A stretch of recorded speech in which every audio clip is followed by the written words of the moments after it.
alors voilà, maintenant qu'on est enregistré, je recommence. Donc bonjour à tous. Un très grand merci, comme toujours, au Baron Entrepreneurial et tout particulièrement à Laurent Samama et pour son invitation et à Nick Moll pour l'organisation. C'est toujours un plaisir d'échanger, de partager avec vous ces moments.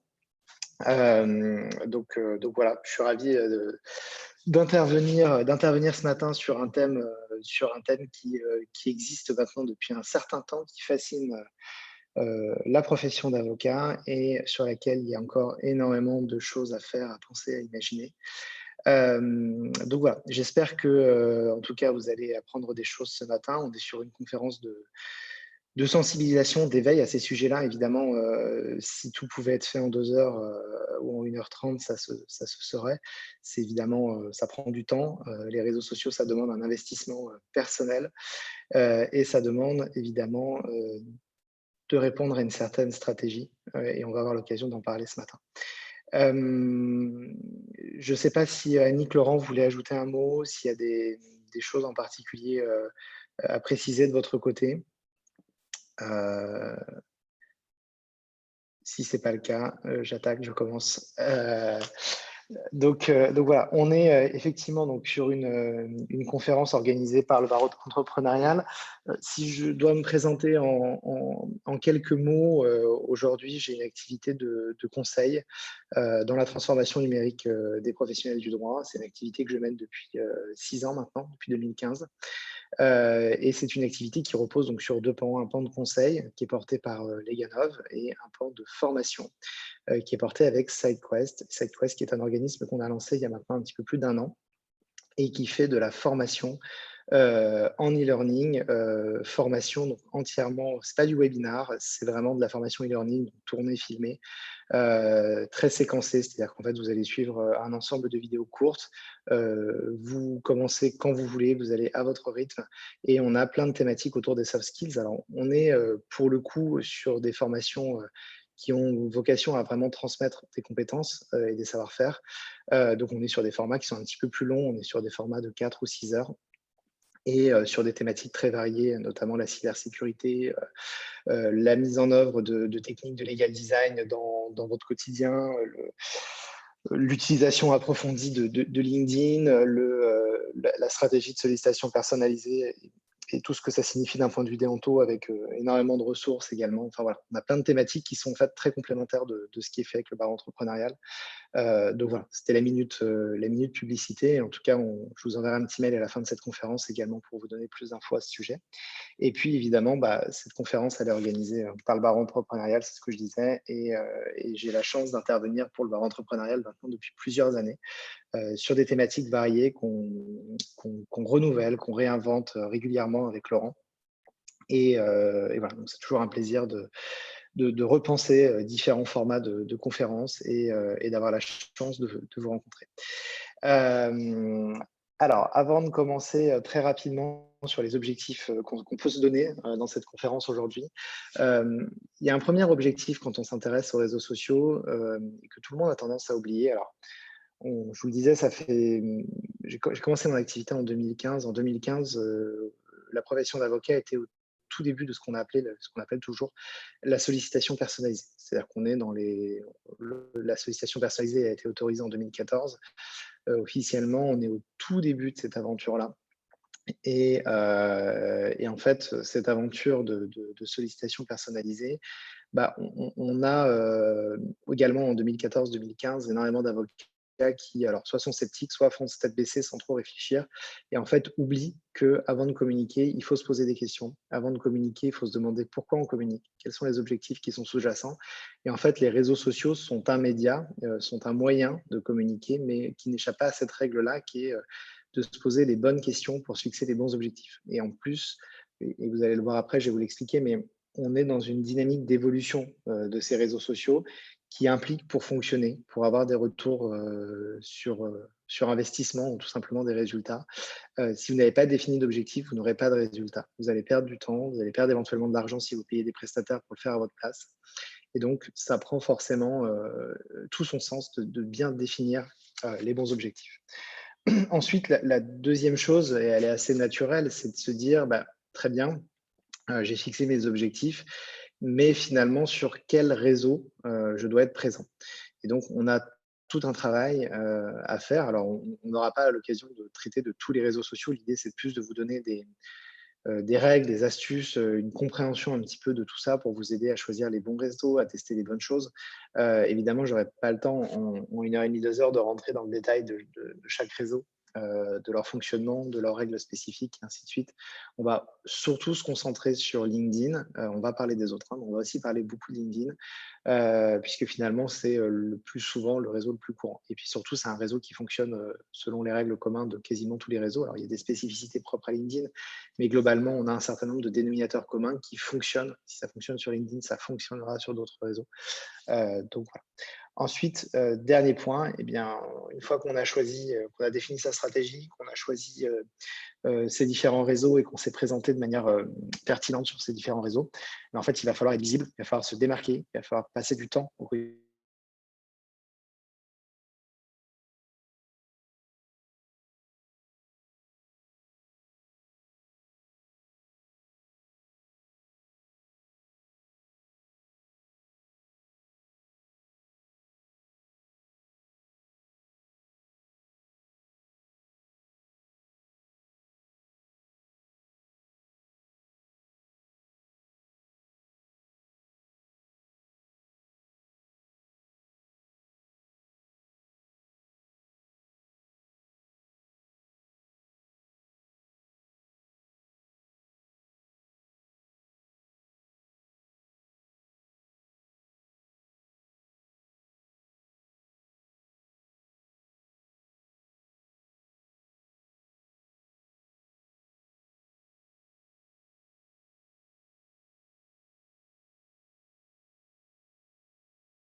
Putain, qu'est-ce qui s'est passé? Qu'est-ce qu'il a fait? Oh, j'en ai marre. Ah, aïe, aïe, qu'est-ce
OK, I'm back. Voilà, je sais pas pourquoi, aucune idée de ce qui s'est passé.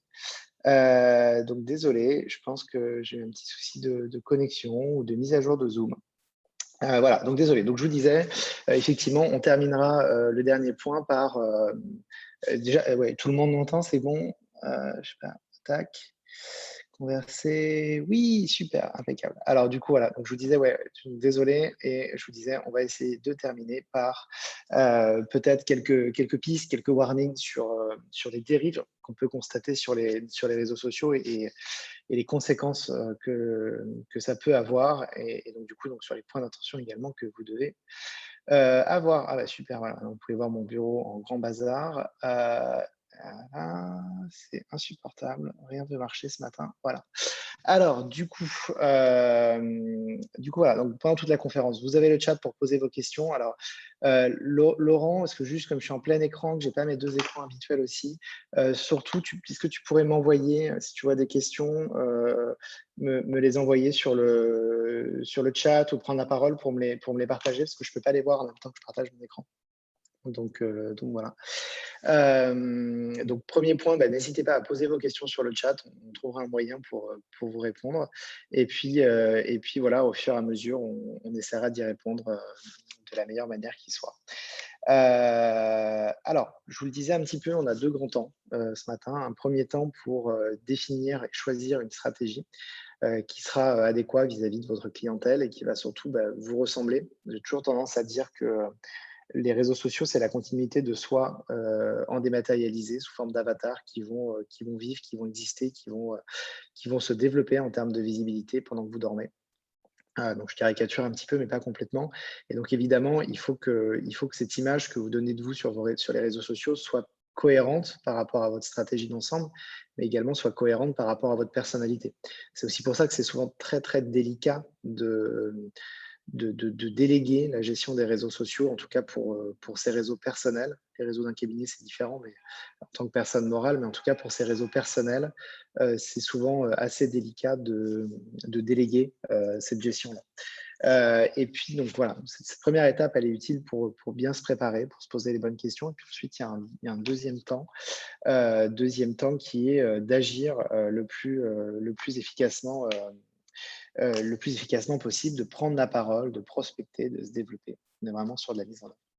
Évidemment, alors d'ailleurs, n'hésitez pas à me parler aussi d'exemples, de questions que vous pourriez avoir avec la rubrique conversée dans toute cette conférence, puisque finalement, l'idée, c'est de co-construire cette formation avec vous. Alors, habituellement, on est à la Maison du Barreau et on a des interactions directes avec les uns et les autres. Aujourd'hui, on n'a pas cette chance-là. En revanche, on a des chats, ça peut marcher très bien. Et puis, on a également la chance d'avoir un public qui peut être beaucoup plus nombreux. Alors, on introduit le sujet. Quand on pense réseaux sociaux aujourd'hui, de plus en plus, en fait, on a ce qu'on appelle des influenceurs. Alors, je pense que vous avez tous entendu parler des influenceurs sur les réseaux sociaux. Et pourquoi je commence par là? Parce qu'en fait, les influenceurs aujourd'hui, ce sont ceux qui sont les plus présents sur les réseaux sociaux, et c'est eux qui guident véritablement les usages de chaque réseau et les différents contenus qui peuvent être créés. Alors, ici, je prends l'exemple, c'est une agence qui gère des influenceurs. Honnêtement, je suis quelques influenceurs, mais je suis assez peu influencé par les influenceurs. Ça peut être amusant. Mais en tout cas, j'observe quand même beaucoup les codes qu'ils vont adopter sur les réseaux sociaux, les techniques qu'ils vont utiliser pour créer des contenus et qui vont finalement leur permettre de développer une audience qui est relativement forte. Alors ici, on est dans l'influenceur type Instagram pour la mode et ainsi de suite. Mais aujourd'hui, en tant qu'avocat, en tant que professionnel du droit, vous pouvez adopter des codes similaires. Alors, je ne dis pas qu'il vous faut vous mettre en bikini dans un champ ou en tenue de sport sur une piste d'athlétisme ou encore sur un VTT. Mais en fait, on a quand même des codes et des choses qui peuvent être faites et qui peuvent être tout à fait pertinentes pour la profession d'avocat et qui vont être adaptées en fait à votre profession, à votre métier. Et c'est important de comprendre ces codes-là, de comprendre comment ça fonctionne pour derrière l'exploiter au mieux et définir une stratégie. Ce qu'il faut bien comprendre en fait, c'est que derrière chaque influenceur, il y a une stratégie de personal branding qui est très forte. Et derrière cette stratégie-là, elle se met en œuvre avec des mises en scène dans le quotidien de la personne, en fonction de l'histoire qu'il a envie de raconter à sa communauté. Et c'est parce qu'il a défini cette stratégie-là et parce qu'ensuite il va construire un certain nombre de contenus autour de cette stratégie que des personnes vont décider de s'intéresser à sa vie, à ses hobbies, à son état d'esprit, etc. Et en fait, ces mécanismes-là, quel que soit le réseau sur lequel vous voulez être, si vous vous posez ces questions et que vous définissez une stratégie, je ne dis pas que vous allez avoir des milliers de followers ou des millions de followers, mais en tout cas, ça va être beaucoup plus facile de fédérer autour de vous un premier cercle de communauté de personnes qui vont être des prospects, des clients, des partenaires, des confrères qui seraient susceptibles de vous envoyer des dossiers, etc., qui vont s'intéresser à vous et qui vont potentiellement recourir ensuite à vos services. Alors, on est évidemment ici dans une caricature puisqu'on est sur une agence, Beyond, c'est une agence d'influenceurs, donc elle s'occupe de monétiser les audiences ensuite de ces influenceurs. Mais en fait, plus globalement, vraiment, et retenez ça à cette étape, c'est qu'avec une stratégie et des mises en scène qui sont bien pensées ou qui répondent à cette stratégie, ça va être pour vous intéressant et possible de fédérer autour de votre expertise. On va revenir là-dessus parce qu'encore une fois, le but, bien sûr, c'est, vous êtes des avocats, c'est de vous vendre d'un point de vue professionnel, mais en tout cas, vous allez obéir à des codes, à des mécaniques stratégiques qui vont être sensiblement les mêmes que ceux des influenceurs. D'ailleurs, c'est amusant et je le dis tout de suite, il y a eu une évolution. Je vais avoir l'occasion d'en reparler un petit peu plus loin dans la formation. Il y a eu une évolution dans ce que sont devenus les réseaux sociaux. Si on se projette au début des réseaux sociaux, 2010, même avant, jusqu'en 2013-2014, les réseaux sociaux étaient un terrain de jeu pour ce qu'on appelle les gros hackers. C'est-à-dire qu'on avait des techniques qui permettaient de développer très, très rapidement et de fédérer très, très rapidement des audiences autour d'une page. Donc une page, c'est une personne morale type cabinet d'avocat ou d'une personne, et là c'est vous, personne physique, qui avez un profil Facebook, LinkedIn, Instagram ou ce que vous voulez. Et en fait, il y avait des jeux mécaniques qui étaient très facilement automatisables et qui vous permettaient de très très vite agréger des audiences autour de vous. Le problème, c'est qu'on était sur une stratégie très agressive et pas tellement construite en termes de contenu. Autrement dit, c'était mécanique. On pouvait faire tourner un robot à sa place et on allait développer une très forte audience autour de son profil, mais une audience qui n'est pas non plus toujours qualifiée. Et donc, on pouvait se retrouver avec 10 000, 100 000 followers, pas forcément hyper qualifiés, mais qui, du coup, s'intéressaient quand même à ce que vous alliez faire et vous alliez quand même avoir une certaine visibilité. Et puis, en fait, on a eu progressivement un tournant qui a impliqué de créer des contenus d'un petit peu plus de meilleure qualité. Par exemple, des images un petit peu plus soignées design, des visuels un petit peu plus travaillés, voilà, en gros, des choses jolies. Et parce que vous preniez la parole sur des choses jolies, vous alliez intéresser un petit peu plus les gens. Donc, on soignait effectivement les visuels, c'était l'ère un petit peu des vignettes et également l'arrivée de vidéos plus ou moins bien faites. Mais voilà, on était sur une com où il fallait prendre la parole, il fallait s'exprimer sur plein de sujets. Et puis, dès lors que vous aviez un truc un peu sympa en termes de design, ça marchait. Et puis aujourd'hui, en fait, et ça a été vraiment accéléré avec l'année 2020 et le Covid, ça arrivait avant, on est rentré dans une ère de création de contenu. Et en fait, cette ère de création de contenu, ça permet vraiment aux influenceurs de décoller, de cartonner, puisque les influenceurs sont d'abord des créateurs de contenu avant de monétiser leur audience. Et en fait, aujourd'hui, il faut être capable de rédiger un ensemble de contenus en fonction d'une ligne éditoriale qui répond à une stratégie, et il faut que ces contenus soient hyper soignés. Rien ne doit être laissé au hasard. Et évidemment, ça prend plus de temps, mais ça doit vraiment obéir à une vraie stratégie. C'est-à-dire qu'en fait, il ne faut plus rien laisser au hasard. Chacune de vos prises de parole est calculée et pensée en amont et rédigée dans les bons mots, dans le bon vocabulaire, et ainsi de suite. Et on va avoir l'occasion de prendre des exemples en ce sens. Alors, appliqué au monde du droit, et c'est intéressant parce que c'est un petit peu trois générations d'influenceurs appliqués au monde du droit. Première génération, je pense que tout le monde connaît Maître Eolas. Maître Eolas, c'est l'avocat qui a cartonné sur Twitter, qui cartonne toujours sur Twitter. Plus de 350 000 followers sur Twitter. Et lui, il s'y mit très, très tôt. Vous voyez, il a rejoint Twitter en juillet 2007. Et il a je regardais ce matin, ouais, ça a plus de 190 000 tweets à son actif. Vous vous rendez compte, l'hyperactivité en bientôt 20 ans de Twitter, l'hyperactivité enfin 15 ans, l'hyperactivité de Maître Eolas sur Twitter et la capacité qu'il a eu finalement à fédérer un certain nombre de followers autour de lui. Donc, il est arrivé en 2007, je pense qu'il a connu la phase de Twitter où on pouvait automatiser un certain nombre de choses et puis progressivement, le contenu a pris le pas et aujourd'hui, on est suivi parce que c'est un petit peu l'avocat interpellé. Quand on cherche un avocat sur Twitter, le commun des mortels a le réflexe Maître Eolas et c'est gagné. Deuxième type d'influenceur, je vais le prendre un petit peu dans l'autre sens, c'est Lauralis par exemple, qui a développé un certain nombre, toute une ligne éditoriale sur Instagram, mais pas seulement, sur d'autres réseaux aussi. Et là, typiquement, on est sur la création de contenu, entre guillemets, de contenu soigné type Instagrammable. Donc on se met en avant, on met en avant les différentes initiatives qui sont portées, les différentes émissions qu'on peut réaliser, et cetera. Et puis, au fil du temps, avec un positionnement un petit peu travaillé de conférenciers, d'avocats, de docteurs, et finalement, progressivement, on a une audience qui se développe, on a un nombre d'abonnés qui explose, et puis on incarne un certain modèle dans la manière dont on va exercer la profession d'avocat. Et donc finalement, ça permet de fédérer, encore une fois, 140 000 abonnés, par exemple, sur Instagram, ce qui n'est quand même pas complètement neutre. Alors, évidemment, moi, je suis là pour retranscrire, hein, je ne suis pas là pour juger quoi que ce soit, je vous donne juste des faits.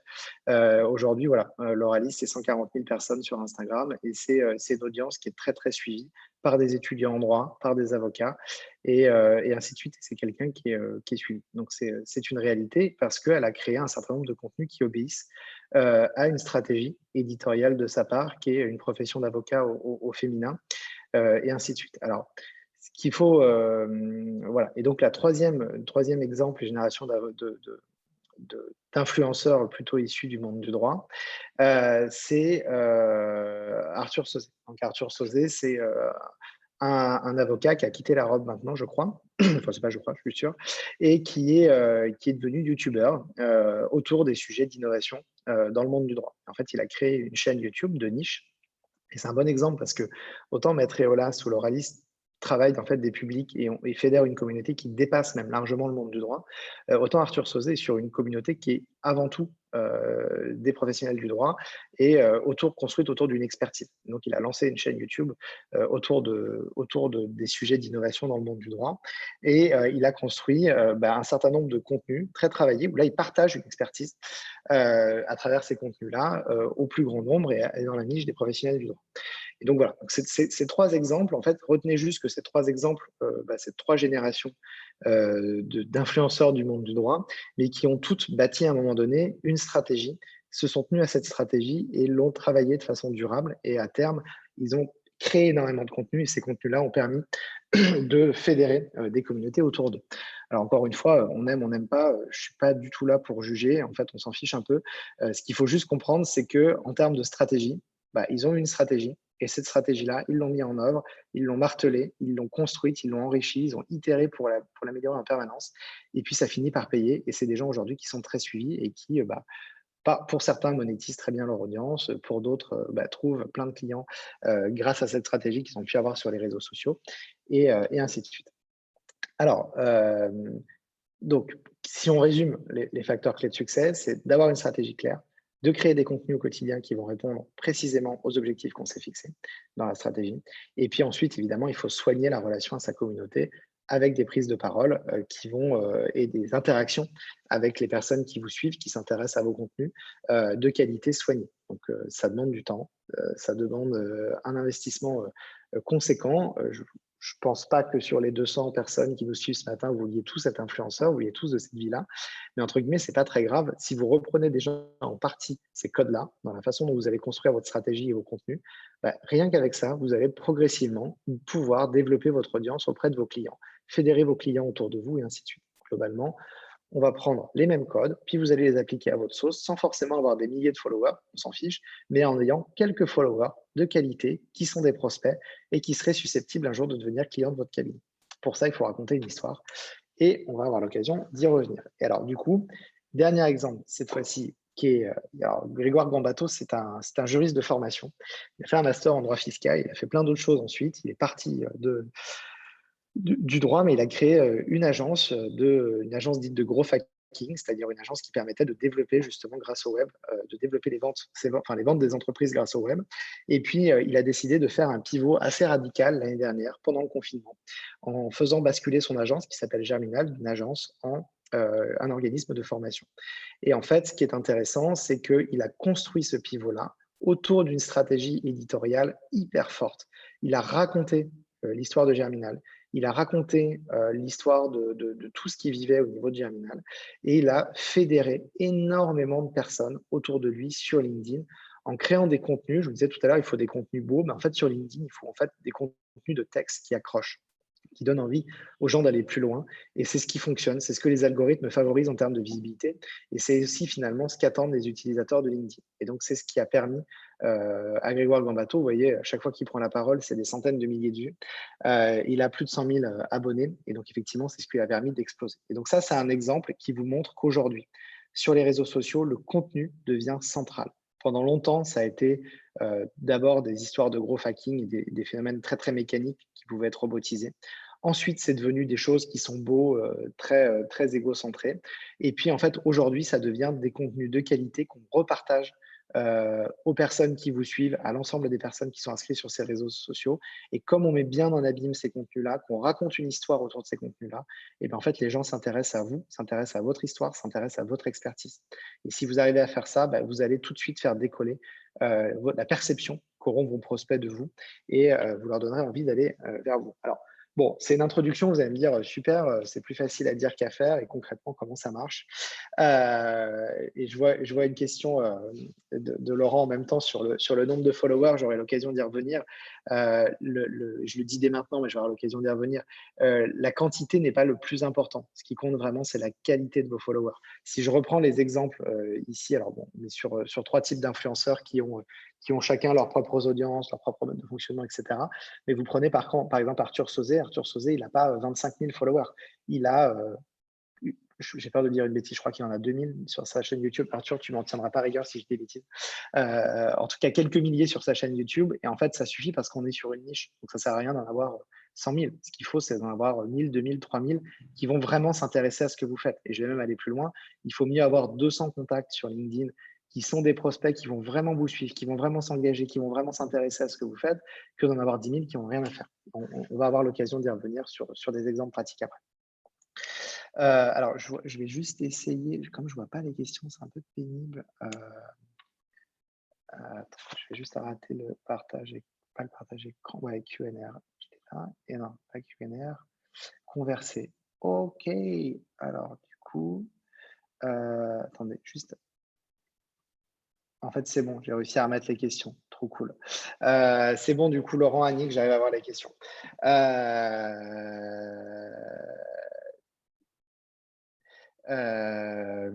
OK. Alors du coup, donc une stratégie. Donc la première, on va se poser 4 questions en fait dans la stratégie. La première question pour définir une stratégie et bien définir ses objectifs, c'est de poser la question pourquoi. Alors déjà, pourquoi aujourd'hui vous avez envie d'aller sur les réseaux sociaux?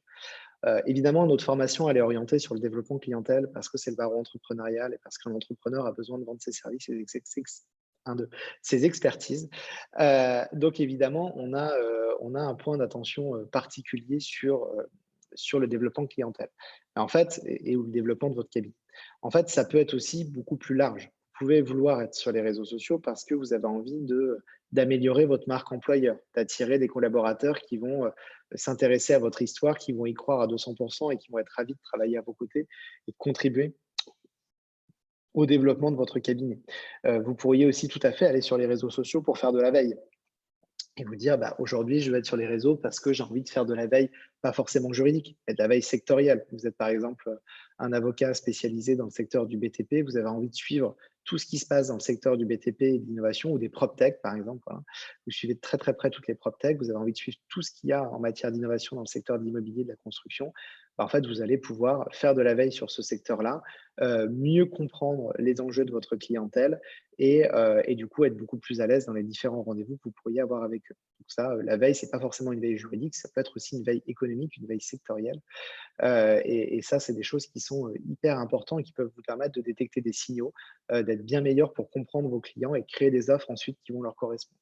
Vous pouvez vous dire, moi, je vais être sur les réseaux sociaux pour échanger avec mes confrères, pour faire la promotion d'événements que j'organise, pour influencer. Alors, il pourrait y avoir, quand on dit influencer la signature de contrat, il y en a certains qui penseront peut-être marché public et magouille et compagnie. Évidemment, ce n'est pas l'idée, mais ça peut en tout cas vous faciliter, notamment si vous êtes en négociation pour des contrats sur des cycles longs, avec une grande complexité de négociation, plusieurs acteurs qui sont susceptibles de décider à différents niveaux, différentes étapes, finalement, être sur LinkedIn et essayer de pousser, d'être en relation avec les bonnes personnes au bon moment, peut faciliter le suivi d'un cycle de prospection plus long, par exemple avec des assureurs ou ce genre de cycle-là. Ça peut être pour travailler votre relation média, la relation presse.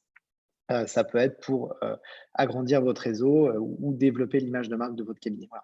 Tout ça pour vous dire qu'il n'y a pas un seul objectif qui consisterait à dire: «Moi, je suis là pour développer ma clientèle». Il peut y avoir une infinité d'objectifs et je vais même aller plus loin. Vous pouvez tout à fait vous dire que vous allez investir plusieurs réseaux et que sur chaque réseau, vous allez avoir des objectifs propres. Je prends un exemple, vous pouvez vous dire: «OK, j'ai 2 offres de services. Une offre de service dans laquelle, j'ai besoin de me connecter avec beaucoup d'entreprises et je vais travailler mon image sur LinkedIn parce que globalement, mes dirigeants vont être sur LinkedIn. Je travaille avec des entreprises de services. Les dirigeants de ces entreprises-là sont sur LinkedIn, donc je vais avoir toute une approche et toute une stratégie que je vais construire sur LinkedIn pour eux. Et puis en parallèle, je vais avoir une stratégie dans laquelle je veux, lancer une nouvelle offre, à destination, des, restaurateurs. Et comme je suis à destination des restaurateurs et que tous les restaurateurs qui aiment leur métier sont globalement aujourd'hui sur Instagram ou communiquent sur Instagram, et je vais aller sur Instagram pour communiquer, pour me faire connaître en tant qu'avocat, avec une offre de service spéciale pour les restaurateurs. Donc vous voyez, c'est des leviers, c'est des réflexions que vous pouvez avoir et dans lesquelles vous allez affiner vos objectifs en fonction ensuite, où vous allez avoir un objectif par réseau social. C'est tout à fait possible. Puis je vais aller plus loin, vous avez un hobby. Ce hobby, c'est, par exemple, j'en sais rien. Vous avez un hobby, la cuisine. On continue, vous travaillez avec les restaurateurs, donc vous êtes sur Instagram. Puis vous avez un hobby personnel, c'est la cuisson des pâtes et toutes les recettes qu'on peut construire autour des pâtes. Et vous allez construire un compte Twitter complètement personnel autour de ce sujet-là. Donc vous allez avoir 3 réseaux qui ont 3 objectifs distincts, qui vont avoir 3 lignes éditoriales qui vont varier les unes par rapport aux autres et voilà. Bon après, ça devient vite très, très chronophage, hein, mais mais en tout cas, c'est tout à fait possible et c'est pas forcément, incompatible ou idiot. Alors, donc voilà, donc déjà ayez conscience que vous pouvez poursuivre plein d'objectifs et que tous les réseaux ne seront pas forcément compatibles avec chacun de vos objectifs, mais en tout cas, c'est possible, envisageable. Ensuite, le 2e point, c'est de vous demander comment.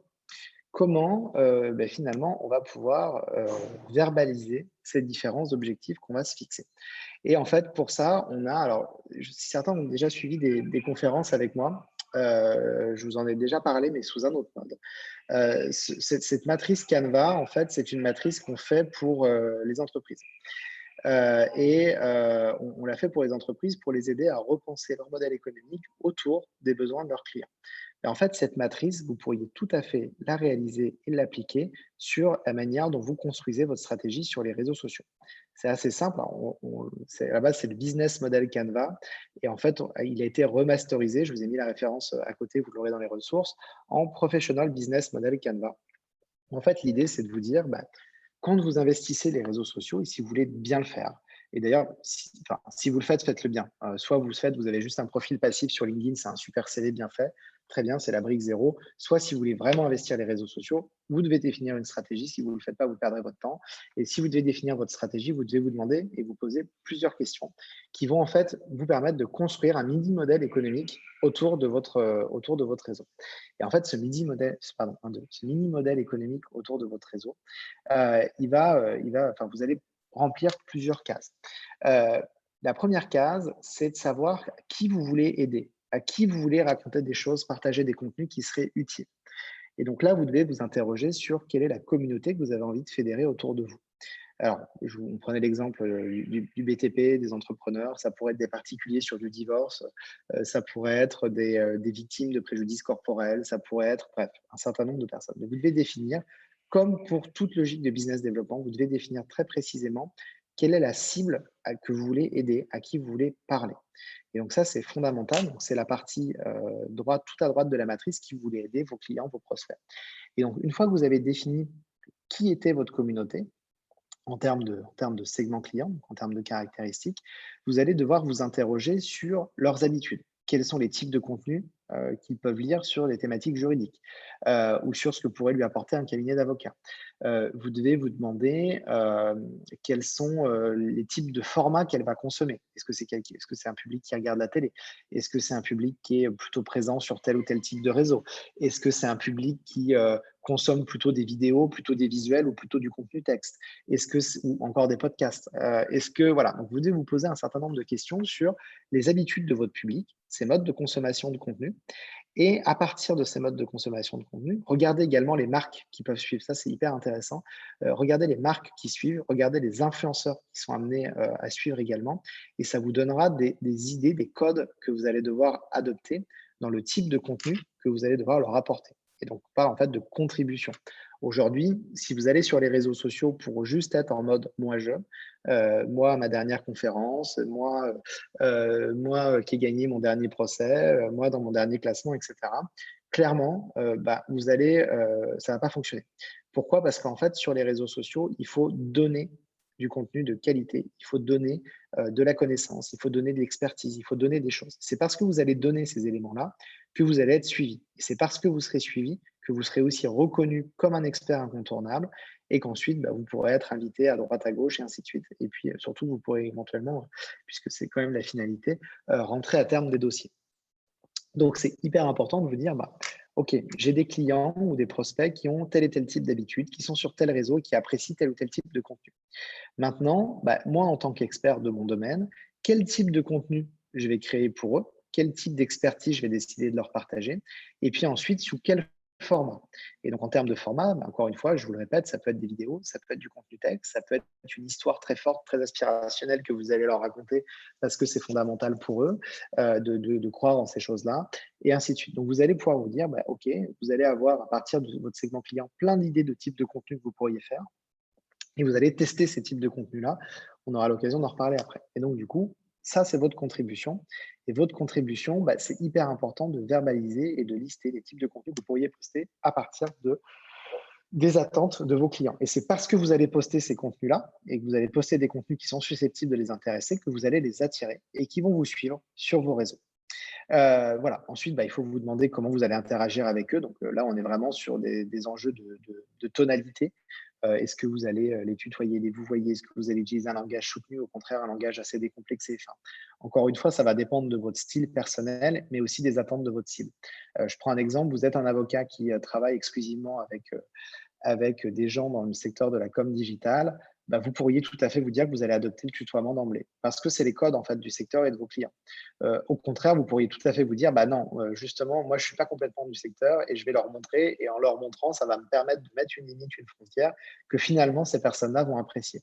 Et en fait, vous allez toucher au sein de votre segment deux types de clientèle différentes qui vont s'attendre à avoir des codes différents aussi. C'est-à-dire que si vous êtes sur un ton très décomplexé, un petit peu provoque sur les réseaux, dans la façon dont vous allez interagir avec eux, dans la façon dont vous allez leur partager vos contenus, effectivement, il va falloir que vos offres de services suivent derrière et répondent à ces attentes, à cette expérience-là.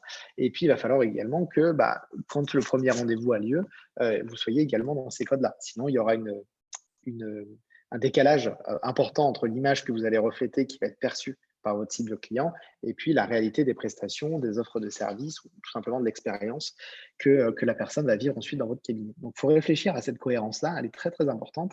Et c'est parce que tout ça va être cohérent, parce que vous allez créer des contenus à valeur ajoutée pour la bonne client dans le bon format, avec la bonne tonalité, que les gens vont s'intéresser à vous et qui vont avoir envie de vous suivre et qui vont avoir envie à terme de vous commander ou d'acheter vos expertises pour être défendus, pour être représentés.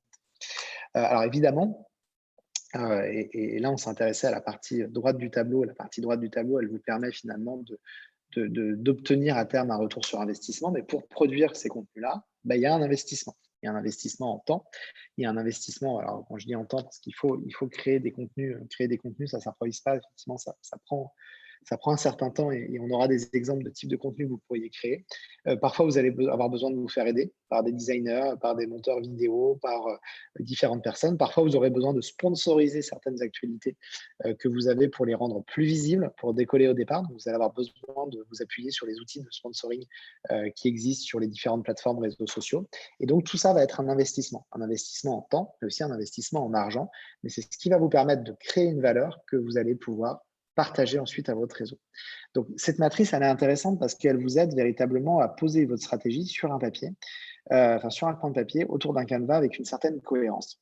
C'est très bien, c'est une méthode, mais ça ne fait pas tout. C'est-à-dire qu'une fois que vous avez posé votre méthode, que vous l'avez verbalisée, que vous l'avez écrite, et c'est important d'écrire cette méthode et d'écrire vos objectifs, ça vous permettra derrière d'avoir plus de chances de l'exécuter et de la réaliser. C'est une règle de base. Mais voilà. Ensuite, la question, c'est de se dire, bon, bah, très bien, j'ai défini ma stratégie, maintenant, sur quel type de réseau je vais. Et quand on est du coup sur les types de réseaux, bah, évidemment, il faut choisir son terrain de jeu. Et je vous le disais, et en fait, c'est tout le sens de la matrice qui est juste avant, il faut aujourd'hui être capable de s'adresser à ses clients. Évidemment, vous allez pas être sur LinkedIn pour vendre je sais pas, j'avais un exemple en tête, il vient de m'échapper, mais vous n'allez pas aller sur LinkedIn si c'est pour parler à des artisans maçons qui mettront jamais les pieds sur LinkedIn. Ils vont utiliser d'autres formes de réseaux, ils vont être dans des groupes Facebook, ils vont être sur d'autres réseaux, mais probablement pas sur LinkedIn, sauf si vous visez de la très grosse entreprise de construction et de maçonnerie. Et encore.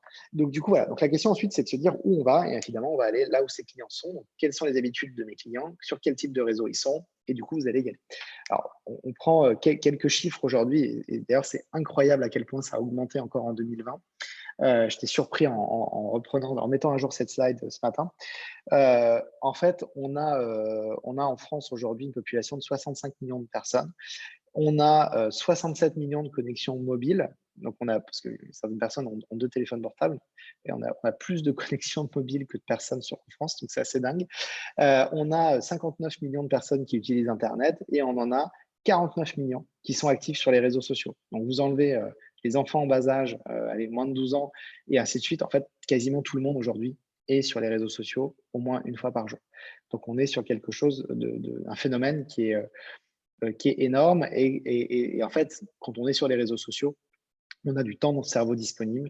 Et ce temps de cerveau disponible, c'est un moyen de partager des expertises, de faire votre promotion de façon intelligente.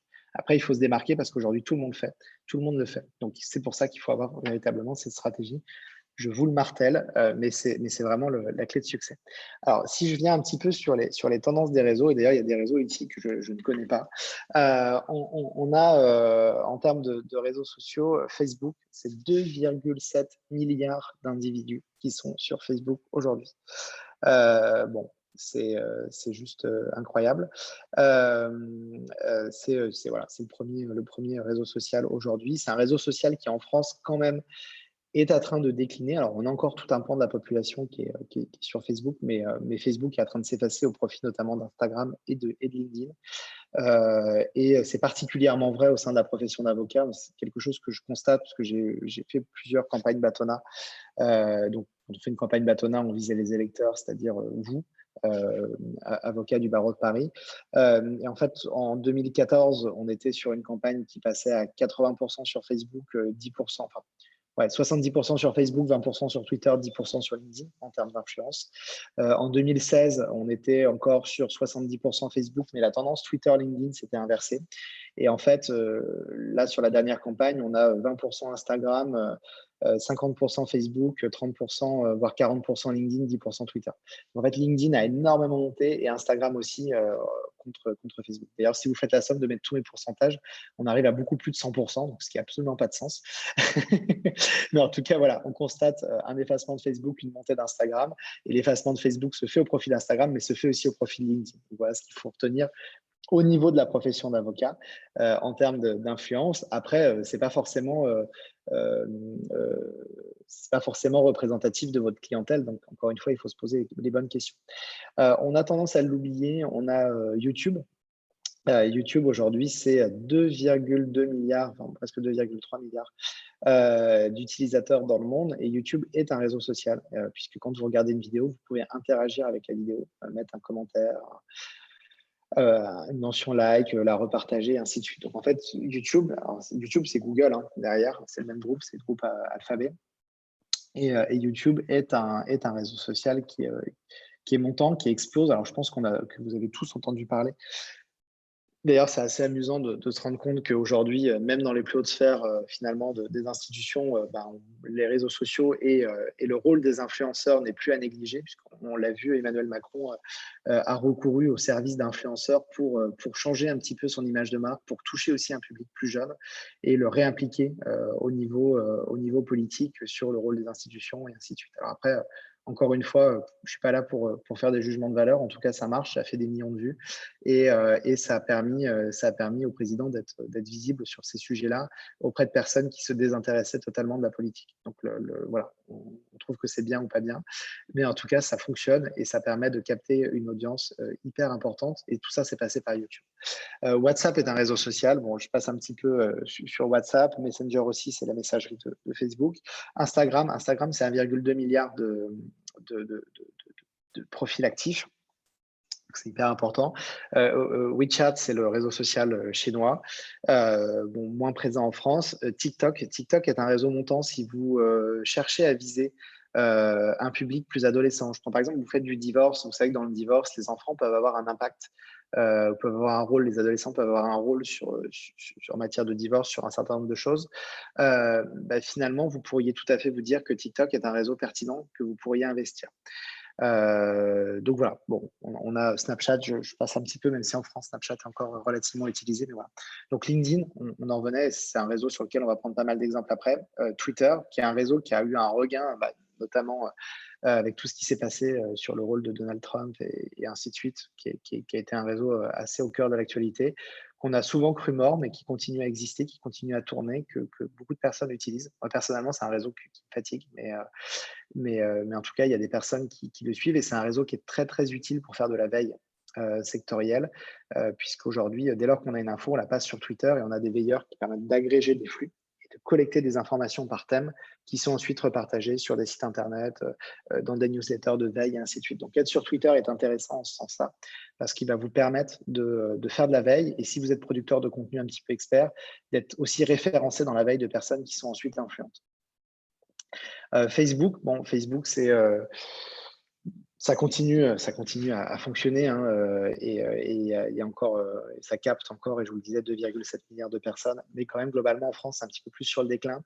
C'est un réseau qui réunit de plus en plus bon, il a été beaucoup décrié comme ça, et il y a quand même un certain nombre de choses qui ont été mises en œuvre par la plateforme et leurs dirigeants pour changer cette donne-là.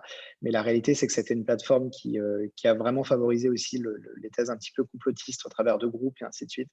Donc voilà, c'est un réseau qui a été un petit peu décrié, mais c'est un réseau qui est encore hyper, hyper, hyper utilisé, même qui est le plus utilisé en fait. C'est vraiment un réseau qu'il ne faut pas sous-estimer quand on est avocat et même quand on fait du B2B. C'est-à-dire que si votre clientèle est une entreprise. Instagram, je vous le disais, aujourd'hui Instagram explose et Instagram, les gens y passent de plus en plus de temps. Donc effectivement, c'est un réseau sur lequel c'est difficile de ne pas être présent, ne serait-ce que pour exister, pour occuper l'espace, parce que ça vous permettra de capter un petit peu de temps disponible d'utilisateur. C'est toujours pertinent. Et puis ensuite, évidemment, on a YouTube, je vous en parlais. On a TikTok, c'est le réseau des adolescents qui se base et qui repose essentiellement sur de la vidéo. Et puis, on a d'autres phénomènes. Je ne sais pas si vous avez entendu parler de Clubhouse, qui est un réseau alors, il y a une poussée de mode sur ce réseau il y a quelques semaines, quand il a débarqué en France. En fait, c'est un réseau uniquement de conférences audio. Et en fait, c'est-à-dire que vous rejoignez une room et puis vous allez échanger avec différents speakers.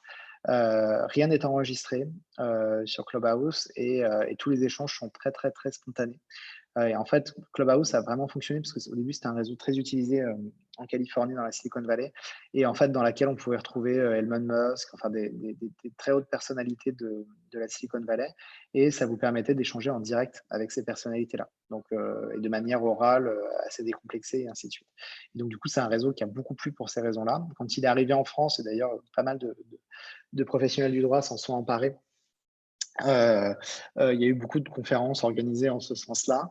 Moi, j'ai le sentiment qu'on est un petit peu sur un phénomène de mode. Après, c'est discutable. En tout cas, moi, j'ai un peu de mal à accrocher avec Clubhouse. Je l'écoute ponctuellement, mais je préfère vraiment sincèrement en format audio utiliser des podcasts et écouter des podcasts qui sont souvent des discours un petit peu plus structurés et moins tarte à la crème que ce qu'on peut entendre sur Clubhouse. Mais après, c'est un avis, dans le sens où au début, vous aviez sur Clubhouse des hyper experts, des gens vraiment très, très pointus qui organisaient des conférences, ainsi de suite. Et en fait, aujourd'hui, comme ça s'est démocratisé, que tout le monde, au début, c'était un réseau de cooptation, mais finalement, tout le monde a été coopté. En tout cas, beaucoup de personnes ont été cooptées. Et du coup, on a eu aussi un effacement de la qualité des contenus et de la typologie de personnalité qu'on peut rencontrer sur Clubhouse. Donc, c'est vrai qu'on a des conférences qui sont très intéressantes, mais on a aussi beaucoup de conférences tarte à la crème et un peu fatigantes. Donc voilà, personnellement, mais encore une fois, c'est très, très personnel. Je préfère écouter des podcasts en format audio qui ne passent pas par un réseau social d'ailleurs, que de suivre des conférences sur Clubhouse. Mais voilà, il y a eu en tout cas un phénomène de mode, à voir si ça continue.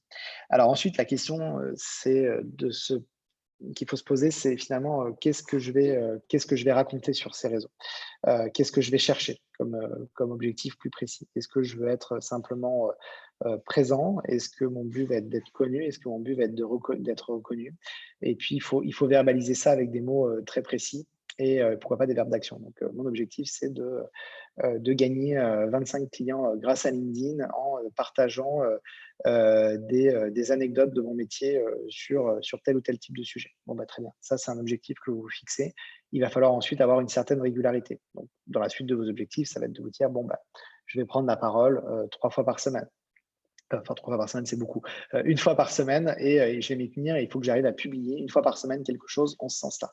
Et ce travail de régularité, en prenant en compte bien les attentes potentielles de votre clientèle, de vos prospects, eh bien, en fait, ça va vous permettre progressivement de les fédérer autour de vous, de faire en sorte qu'ils suivent un petit peu l'histoire que vous allez leur raconter, les anecdotes que vous allez leur partager, ou tout simplement des points d'expertise très techniques qui viennent les éclairer, qui viennent leur faire prendre conscience qu'il y a un enjeu juridique derrière ce que vous évoquez. Donc voilà, chacun peut trouver sa ligne éditoriale, c'est à vous de la trouver. Bon, encore une fois, on va prendre des exemples un petit peu plus loin. Et puis, bah, évidemment, quel que soit le réseau que vous allez investir, donc là, je vous en ai passé plein, quel que soit le réseau que vous allez investir, regardez ce que font les influenceurs de ce réseau-là. Regardez les types de tonalités qu'ils vont utiliser. Regardez les formats. Est-ce que c'est des formats audio, vidéo, uniquement texte? Est-ce qu'ils mettent des emojis? Est-ce qu'ils n'en mettent pas? Est-ce qu'ils vont mettre des filtres sur leurs photos? Enfin bref, regardez tous ces trucs-là. Regardez un petit peu les codes et vous allez regarder ce qui fonctionne moins bien. Et à chaque fois que vous avez quelque chose qui fonctionne, quand je dis quelque chose qui fonctionne, c'est qu'un influenceur a fait une prise de parole et a obtenu énormément de likes, de commentaires sur sa publication, demandez-vous pourquoi et essayez de comprendre mécaniquement ce qui se cache derrière. Donc, de la façon dont la publication est construite. Et donc ça, c'est important parce que vous allez ensuite copier ce qui marche, vous allez vous l'approprier, vous allez faire exactement la même chose sur votre thème, en fonction de votre communauté de personnes, de prospects que vous voulez attirer. Mais voilà, vous allez faire globalement la même chose. OK. Alors, est-ce que on va ensuite partir sur la partie beaucoup plus pratique. Est-ce qu'à ce stade, il y en a qui ont des questions? Je ne sais pas si je suis à jour. Moi, je vois pas beaucoup de questions. Alors, soit c'est que ce que je vous dis vous captive et voilà et que c'est très clair, soit c'est que vous attendiez avant de poser les questions. En tout cas, je vous propose de faire une première rapide session, Q&A maintenant. Laurent, si tu as des questions, n'hésite pas à les poser aussi, sur le chat et j'y répondrai maintenant que j'arrive à le voir. Ah oui, ouais, effectivement, Q&A, c'est bon, je l'ai là aussi. Ah oui, alors je fais le malin parce qu'en fait, ce que j'ai, c'est la rubrique converser, mais j'ai pas la rubrique Q&A. Alors attendez, tac, tac, pourquoi ça me fait ça? Hop. OK. Alors, faut-il avoir du matériel pour faire des vidéos? Ouais, c'est une bonne question. C'est une très, très bonne question, Sabrina. En fait, il y a plusieurs écoles sur ce sujet-là. Hem, Aujourd'hui et de plus en plus, quand vous êtes influenceur, vous arrivez à vous débrouiller très, très bien en faisant des vidéos avec votre smartphone assez spontanées. Là où il peut y avoir un point un petit peu et c'est suffisant. Je veux dire, aujourd'hui, faire de la vidéo, ça coûte cher. Bien faire de la vidéo, ça coûte cher. Ça peut valoir le coup de bien faire de la vidéo et voilà, mais si l'idée, c'est juste de vous prendre sur des séquences courtes, en train de parler dans votre bureau pour expliquer un point de droit, en fait, le plus important, c'est bon, évidemment, veiller à ce que ça soit pas, le bazar, dans votre bureau, enfin, voilà, que ça soit propre, que voilà, que le b.a-ba soit respecté. Mais retenez que vous pouvez tout à fait le faire avec votre smartphone. Le plus important, en fait, par contre, ça sera d'éventuellement réussir à sous-titrer votre vidéo. Alors, il y a des outils qui existent, je n'ai plus la référence en tête, je vous la mettrai dans le mail synthèse. Qui permettent de sous-titrer très très vite une vidéo. Mais voilà, ce qui va prendre un peu plus de temps éventuellement, c'est ce sous-titre. Et pourquoi le sous-titre est important, c'est que sur les réseaux, les vidéos se déclenchent sans le son. Et que beaucoup de personnes regardent les vidéos sans le son. Vous êtes dans le métro, vous êtes dans votre bureau, vous n'avez pas vos oreillettes, bah, potentiellement vous voulez suivre une vidéo, écouter ce que la personne dit et vous allez le lire en fait, parce que ça va être décrit en dessous. Donc, pour faire des vidéos courtes, vous pouvez tout à fait, et des vidéos spontanées, vous pouvez tout à fait le faire avec votre téléphone. Si par contre, vous voulez apporter des éléments un petit peu plus légal designés, si vous voulez intégrer, je ne sais pas, des pop-up sur votre vidéo et ainsi de suite, bah, effectivement, il va falloir avoir des compétences un petit peu en montage. Rien d'insurmontable, hein, vous pouvez apprendre par vous-même, mais vous pouvez aussi effectivement à ce moment-là avoir recours à des professionnels de la vidéo qui vous le feront. Et alors, encore une fois, ce qui est important, c'est que soit vous le faites de façon très très spontanée, un petit peu comme un live, et dans ce cas-là, vous pouvez faire zéro montage, vous prenez votre téléphone, tac, vous vous filmez comme ça, et ça fait le job. Soit effectivement, vous êtes sur une logique d'identité de marque par rapport à votre cabinet, et là, vous avez besoin de faire des choses un petit peu plus propre, de façon un peu plus régulière, avec des incrustations qui vont bien, etc. Donc, soit vous apprenez, et il va falloir se tenir aussi à l'identité visuelle qui va être derrière, soit vous le faites faire par des professionnels. Mais en tout cas, à ce stade, aujourd'hui, un smartphone de qualité vous permet de faire des vidéos qui sont déjà très propres, qui ne pixelisent pas et qui passent bien sur les réseaux. Alors, faut-il s'approprier les outils comme Photoshop ou autres? Pas forcément. Aujourd'hui, moi, ce que je vous recommande, par contre, pour créer des visuels sympas, c'est d'utiliser Canva. Canva, c'est un outil qui vous permet de créer en 2 secondes des visuels au bon format. En fait, vous choisissez, vous savez quoi? Je vais vous le montrer. Voilà, par exemple, comme vous voyez mon écran, là, je suis sur Canva ici. Et en fait, voilà, sur Canva, vous allez, alors j'ai un peu trop de trucs en même temps. Voilà, vous allez pouvoir, créer un design et là, vous allez choisir le type de design que vous voulez créer. Est-ce que c'est une publication Instagram? Est-ce que c'est une publication LinkedIn? Et ainsi de suite. Et vous allez choisir le visuel que vous voulez créer. Ça vous ouvre directement dans le bon format, le visuel en question. Et là, vous allez pouvoir, ensuite ajouter un logo, ajouter un fond, ajouter éventuellement, des emojis ou des éléments, vous voyez? Donc voilà, vous pouvez, très facilement et voilà, une super vache, psychédélique. Vous pouvez ajouter, des choses super sympas en un rien de temps et ça vous permet d'avoir des visuels un peu décalés, un peu sympas, et vous n'avez pas besoin d'utiliser Photoshop pour ça. Personnellement, je n'ai pas utilisé Photoshop depuis super longtemps parce que tous mes visuels, je les crée par Canva en 3 clics, quoi. Alors ensuite, autre question, quand on a un site internet, comment le vulgariser pour faire connaître ce qu'on en fait? Alors ouais, ça, c'est une question, ça va dépendre de ce que vous faites déjà, mais c'est une très bonne question. Ça va dépendre de ce que vous faites. Quand si vous avez juste un site internet avec 3 pages, en gros, vous présentez votre cabinet, vos expertises et il y a un formulaire contact, ça va être compliqué de vulgariser ça. Par contre, si vous êtes sur un site internet dans lequel vous rédigez régulièrement des contenus d'actualité, je sais pas, des business cases que vous auriez anonymisés, des petites vidéos, des contenus un petit peu d'explication, d'éclairage sur des points de droit un peu compliqués. Toutes ces choses-là, évidemment, vous allez pouvoir derrière le retranscrire. Alors, la question qu'il va falloir vous poser, c'est la plupart du temps, hein, ça sera un enjeu d'intelligibilité.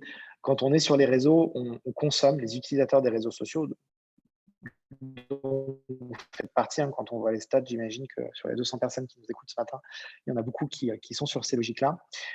Et bien en fait, vous allez apprécier ce qu'on appelle des snack content, c'est-à-dire des contenus qu'on consomme en moins d'une minute. En gros, c'est 45 secondes. Donc l'idée, c'est de se dire comment j'arrive à créer un contenu, faire passer une notion un peu complexe en 45-50 secondes. Donc parfois, en fait, vous allez juste problématiser et apporter 2-3 tips ou inviter la personne à en savoir plus si elle est intéressée par ce problème-là, en allant lire un article sur votre site internet. Donc, il y a des enjeux de reformatage de contenu. Ça prend du temps. Il faut essayer des choses. Alors, je suis désolé, je n'ai pas forcément de réponse. Ça va dépendre de votre secteur d'activité, ainsi de suite. Et il faut tester des choses. Vous allez dire, bon, très bien, je teste un visuel, je teste une mini vidéo, je teste un texte très bien problématisé, un peu provoque. Et regardez ce qui se passe et regardez les personnes qui vont ensuite sur votre site. Donc voilà, donc ça, voilà. Et donc pour vulgariser, pour le coup, il y a des applications legal design en matière de communication qui vous aideront à faire ça. Comment définir sa cible? La mia, c'est pareil, c'est une question qui est fondamentale puisque c'est là-dessus que vous allez construire votre objectif et les directions dans lesquelles vous allez. Le plus dur, en fait, ça sera de faire des choix. C'est que si vous êtes généraliste, ça va être très compliqué de rester généraliste sur les réseaux si vous voulez que ça fonctionne. Et ça sera la même chose si vous voulez faire de la croissance pour votre cabinet. Donc, n'ayez pas peur de faire des choix, de vous positionner sur certaines problématiques qui intéressent certains types de clients. Et plus vous serez précis, pardon, plus vous aurez de chances de fédérer ces gens autour de vous. Et ça, c'est fondamental. Donc, il faut être capable de faire des choix. Et ce n'est pas parce que vous faites ces choix-là que derrière, vos clients existants qui viennent vous voir pour du divorce, alors que vous êtes positionné sur LinkedIn sur des problématiques de droit des affaires, ne viendront plus. D'accord? Par contre, vous allez créer un axe de croissance qui va vous permettre de continuer à avoir vos clients existants, qui de toute façon viennent sans que vous ayez défini votre cible, sans forcément avoir un site internet pour ça. Mais par contre, vous allez créer véritablement un axe de croissance sur une problématique précise qui va vous permettre d'aller chercher des nouveaux points de clientèle. Donc voilà, donc il faut que ça soit votre cible, il faut qu'elle soit suffisamment précise. Il ne faut pas qu'elle soit trop large. Par exemple, si votre cible, c'est les dirigeants, c'est beaucoup trop large. Cibler des secteurs d'activité, cibler des régions, cibler une typologie de caractéristiques de l'entrepreneur, et ainsi de suite. Donc ça, c'est fondamental. Sur YouTube, on a des sous-titres automatiques. C'est une bonne question, Sabrina. J'ai envie de dire oui, mais je ne sais plus parce qu'à chaque fois, je retouche ce qu'on appelle des fichiers SRT texte. Donc, je crois qu'on peut demander à ce qu'effectivement il y ait des sous-titres, mais en tout cas, moi j'utilise pas, je fais pas comme ça, j'utilise un autre outil. Je suis désolé, j'ai plus le nom, mais je vous le mettrai encore une fois dans les ressources complémentaires. Euh, voilà. Mathilde Jean, est-il indispensable d'avoir un site internet si on est sur tous les réseaux sociaux? Non, pas forcément. Alors, c'est quand même mieux d'avoir un site internet parce que quand on est avocat, il y a toujours un moment où vous risquez d'être googlisé et que si vous avez un site internet, ça sera mieux de vous retrouver sur Google, mais il serait tout à fait possible de développer des super audiences sans site internet et ça fonctionnerait très bien et ça vous permettrait de développer votre clientèle. Moi, ma préco, c'est quand même d'avoir au minima une page web qui présente votre cabinet ou qui vous présente vous ou vos offres. Donc voilà, mais en soi, oui, vous pouvez tout à fait. Et alors ensuite, et la déontologie. Alors, est-ce qu'il y a des limites à mêler réseaux sociaux et déontologie? Oui, bah, toutes les règles liées aux obligations de sollicitation personnalisée de votre profession déjà, pour commencer. Donc, alors on a eu l'occasion avec David Lévy de faire une intervention au barreau entrepreneurial, pas sur le sujet spécifique des réseaux sociaux, mais sur la déonto en matière de sollicitation personnalisée. Donc évidemment, il faut respecter les principes de dignité, il faut ne pas utiliser de propos laudatifs, il ne faut pas dénigrer vos confrères, il ne faut pas, etc. etc. Donc, il ne faut pas citer vos clients, ce qui serait l'entorse au secret professionnel. Donc on a effectivement un certain nombre de règles, mais qui sont des règles en fait communes à toute forme de communication qui doivent être utilisées et qui doivent également exister bien sûr sur les réseaux sociaux. Donc voilà. Alors comment créer du contenu lorsque notre public ne comprend pas forcément ce qu'on raconte? Avez-vous des conseils? Eh ben, parlez à votre public, comprenez ce qu'ils ne comprennent pas et demandez-vous pourquoi ils ne le comprennent pas et comment vous pourriez leur rendre ça plus intelligible. Alors, c'est plus facile à dire qu'à faire, c'est de l'hyper bon sens. Vous devez avoir envie de me mettre une baffe quand je vous réponds ça, mais en fait, c'est la réalité. C'est-à-dire qu'aujourd'hui, de toute façon, dans 90% des cas, hein, sauf pour ceux d'entre vous qui travaillent avec des directions juridiques ou des publics d'initiés, ou des confrères en sous-traitance, dans 90% des cas, votre public ne comprend pas les enjeux juridiques ou les comprend mal. Il va mal qualifier son problème au départ, il ne va pas comprendre les conséquences que peuvent avoir tel ou tel type de clause dans un contrat, il ne va pas forcément être capable de connaître toutes les règles de procédure qui vont permettre de créer et de penser une stratégie de défense pertinente. En revanche, et ça, je pense que ça doit faire partie des missions et du rôle de l'avocat, c'est une conviction personnelle, il va de votre devoir de professionnel de rendre ces éléments-là, quand le client le souhaite, intelligibles et compréhensibles. Donc, il y a un travail pédagogique, en fait, à faire derrière. Et le travail pédagogique, il est à la fois sur le fond et sur la forme. Sur le fond, il va falloir être capable de comprendre en fait la mécanique de blocage qu'aura votre public en face, pourquoi il ne comprend pas tel ou tel type de problème de droit, à côté de quel point il passe et comment finalement vous pourriez lui faire comprendre ça mieux. Alors, là-dessus, potentiellement, ça pourrait être un schéma, ça pourrait être une mini vidéo, ça pourrait être un ensemble de une campagne de sensibilisation sur les conséquences de tel ou tel risque juridique qui aurait été sous-évalué à un moment donné. Mais voilà, donc il faut que vous arriviez à rentrer dans la psychologie de votre public. Et le meilleur moyen de rentrer dans la psychologie de votre public, c'est de lui parler en direct. Parlez-lui, discutez avec, et puis ensuite, c'est d'intégrer ces cercles. Regardez les groupes sur les réseaux dans lesquels ils sont, intégrer ces cercles, et en intégrant les groupes et leur écosystème, observez-les à ce stade, d'accord? Juste, vous les observez, vous regardez ce qu'ils se disent, ce qu'ils se racontent, comment ils interagissent entre eux et comment ils formulent leurs problèmes de droit. Et en observant ça, vous allez aussi vous-même détecter des points de blocage qu'ils pourraient avoir. Alors, encore une fois, c'est très facile à dire et c'est du cas par cas. C'est-à-dire que, Aurélia, si vous m'expliquiez, par exemple, très concrètement, quel est votre domaine d'activité, quelle est la clientèle cible et qu'on faisait un travail ensemble d'objectivisation de votre stratégie sur les réseaux sociaux, on pourrait aller sur des cas très, très concrets avec des idées de contenu et de format de contenu qu'on pourrait développer pour atteindre cet objectif-là. Maintenant, voilà, retenez juste, n'ayez pas peur d'aller parler à votre public, d'aller à sa rencontre et en même temps d'intégrer leur cercle de manière un peu discrète pour observer ce qui se dit, ce qui se fait et la manière dont aujourd'hui ils expriment leurs problèmes, qui sont parfois des problèmes de droit, mais qui ne sont pas du tout formulés comme des problèmes de droit. Donc en fait, c'est ce qu'il faut être capable d'aller chercher. Et alors pour le coup, les réseaux sociaux, c'est un outil sociologique et de compréhension de vos clients qui est génial pour ça. Est-ce que j'ai répondu aux questions? Voilà, alors désolé Aurélie, pardon, j'avais pas vu votre première question. Avez-vous des conseils sur la façon de créer du contenu? Car c'est difficile quand on fait beaucoup de contentieux. Alors quand on fait beaucoup de contentieux, ouais, effectivement, c'est difficile. Moi, je crois beaucoup quand on fait beaucoup de contentieux alors il faut le raconter de façon subtile, mais si vous faites alors après c'est pareil, il y a contentieux et contentieux. Quand vous faites du pénal, c'est très différent du contentieux en social ou du contentieux dans lequel vous plaidez pas. Mais en tout cas, ce qui peut être intéressant, c'est d'alimenter des réflexions en pré-contentieux ou en anticipation des contentieux. Donc, vous êtes en bout de chaîne quand vous faites du contentieux, vous allez défendre. Mais en fait, c'est toujours lié à des erreurs, à des négligences qui ont souvent, en tout cas, qui ont pu avoir lieu avant. Déjà, vous pouvez sensibiliser sur ces négligences-là, ce qui fait que vous allez, pour le coup, vous mettez une casquette conseil en amont du contentieux. Et puis après, moi, je crois beaucoup dans des anecdotes de contentieux qui peuvent être racontées parce que vous vivez quand même un paquet de situations qui parfois marchent sur la tête quand on fait du contentieux. Et il y a des anecdotes qui sont intéressantes à raconter, alors complètement anonymisées, complètement à vous de les rendre abstraites, évidemment, pour ne pas trahir votre secret professionnel. Mais ça peut être intéressant de les partager. Et il en va aussi de la, de la, de l'image de la profession d'avocat et des réflexes que le justiciable va avoir de contacter un avocat en faisant ce travail-là. Donc voilà, je réponds partiellement à votre question, Aurélie, j'en ai conscience, il faudrait que je rentre plus en détail, mais voilà. Je vous propose, alors, quand on fait des images sur Instagram, faut-il souvent ou toujours mettre une photo de soi? Alors, au-delà d'Instagram, euh, quand on met une photo d'un visage, en principe, ça marche mieux.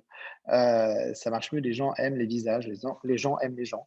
Si vous mettez un logo de votre cabinet ou si vous mettez votre visage, vous aurez beaucoup plus de likes en mettant votre visage qu'en mettant le logo de votre cabinet ou en mettant quelque chose dans lequel il n'y a pas des gens qui sourient. Donc ça, c'est un fait. Effectivement, ça marche mieux. Après, vous n'êtes pas toujours obligé de mettre des photos de vous. Sur Instagram, vous pourriez tout à fait, par exemple, mettre des photos des photos de choses un peu spectaculaires que vous voyez. Alors moi, j'ai beaucoup d'huissiers dans mon réseau sur LinkedIn. Et j'ai certains huissiers de mon réseau qui mettent les constats les plus farfelus qu'ils font. En haut d'une tour, une pelleteuse qui est en train de passer au-dessus d'un bâtiment à 50 mètres de haut et qui est en train d'être treuillé. Enfin voilà. Et eux, en fait, ils jouent sur cet aspect-là en disant, pour ces situations à risque, l'huissier est là, vous pouvez faire constater, etc. Et on est sur des cas assez amusants où finalement, ils ne se prennent pas en photo eux, mais ils vont jouer sur le caractère un petit peu spectaculaire des missions sur lesquelles ils sont susceptibles d'intervenir. Donc voilà. Je vous propose d'aller un petit peu plus loin. De toute façon, on va avoir du temps parce qu'on va rentrer sur la partie très pratique. Donc, on va avoir du temps pour répondre à plein de questions que vous pourriez vous poser. Je mets juste mes deux champs ici. Hop, voilà. Et je remets en plein écran. Sauf que je ne sais pas pourquoi il m'a envoyé sur un truc qui n'est pas pertinent. Alors, attendez juste un instant. Voilà, super. Désolé, vous revoyez mon écran. Voilà, je me présente. Donc du coup, voilà. Donc donc sur ce temps action, l'idée, c'est effectivement de mettre en œuvre efficacement sa stratégie. Et dans un premier temps, bah, il va falloir se présenter. Donc quand on se crée un compte sur un réseau social, il y a un premier temps de présentation. Vous vous rappelez, on a défini tout à l'heure, je vous montrais une matrice pour définir sa stratégie. Ben, en fait, la manière dont vous allez vous présenter, elle va dépendre du type de valeur que vous allez vouloir apporter à votre réseau et donc à vos clients, vos prospects potentiels. Et c'est hyper important de se mettre en perspective et de raconter une histoire. Et donc ça va jouer sur la photo de profil que vous allez choisir, ça va jouer sur la façon dont vous allez raconter votre expérience ou vos centres d'intérêt, ça va jouer sur tout ce que vous allez, tout ce qui va être fixe et qui va, caractériser votre profil. Donc voilà, donc vous avez un et alors évidemment, on a tendance à embellir les choses puisqu'on raconte une histoire, on va avoir tendance à raconter, certaines choses un peu mieux que d'autres et puis à se mettre un peu plus en avant. Voilà, donc vous avez, en conséquence de ça, un effet LinkedIn. Vous avez la même chose sur Instagram, sur, à quel point ma vie peut être géniale ou la vie de la personne qui a le profil peut être géniale. Voilà, donc là, on est effectivement sur des images, qui sont, et des stéréotypes qui sont très classiques. Donc voilà, vous avez Marie qui est gérante, mais en fait, elle est manager régionale chargée d'affaires conférencière en motivation d'équipe. Bon, ok. Ludovic, il est vendeur, il est bien responsable des ventes. Jimmy il est en charge du recrutement, il est responsable ensuite de la politique du recrutement, chasseur de nouveaux talents, responsable du pôle carrière, etc., etc. Donc, on a un phénomène quand on se présente et quand on a tendance à raconter une histoire dans lequel, évidemment, on va embellir un peu les choses. Après, attention, il ne faut pas être too much, il ne faut pas mentir, il ne faut pas créer un décalage, en fait, entre ce que vous êtes vraiment et ce que vous allez mettre en avant sur les réseaux. Évidemment, vous allez choisir ce que vous racontez, mais l'idée n'est pas de mentir, parce que derrière, vous allez créer sinon des phénomènes de, de déception complètement. Euh, donc voilà. Ensuite, donc voilà, ça c'est important dans la façon de se raconter. Alors, si je viens sur hop,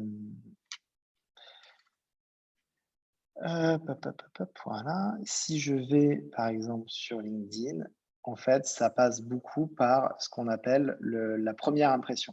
Donc, quand vous allez sur votre profil, ce qui est très important, c'est de soigner la première impression. La première impression, c'est quoi? C'est toutes les infos que vous voyez sur votre bandeau ici.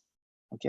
Donc c'est votre bannière, c'est évidemment votre photo de profil et c'est, la petite phrase que vous allez raconter, juste là, qui est votre phrase d'accroche. Et dans votre phrase d'accroche, il ne faut pas dire que vous êtes avocat parce que OK, mais ça ne vous distingue pas des autres. Il faut raconter votre positionnement. C'est-à-dire quelle est la mission que vous vous donnez en tant qu'avocat, quel est ce que vous allez apporter à votre réseau, à vos clients. Et ça, c'est hyper important puisque cette première impression, c'est ce qui va vous permettre de vous démarquer, que ce soit la photo ou que ce soit ensuite cette accroche. Donc voilà. Et puis ensuite, vous avez ce qu'on appelle le résumé.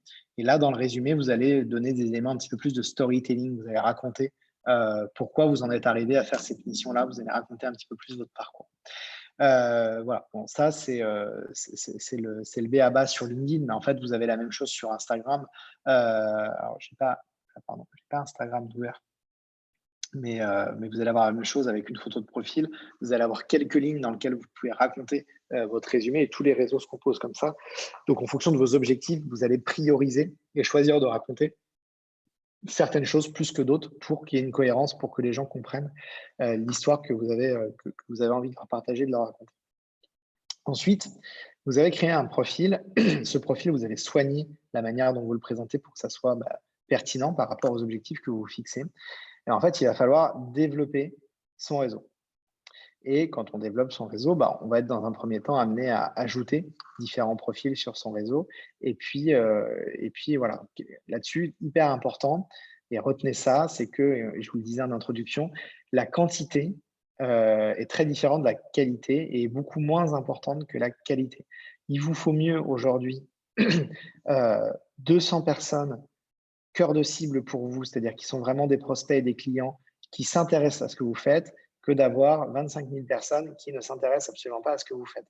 Pourquoi? Parce qu'en fait, vous allez pas, enfin, les réseaux sociaux, la visibilité des réseaux sociaux repose vraiment ce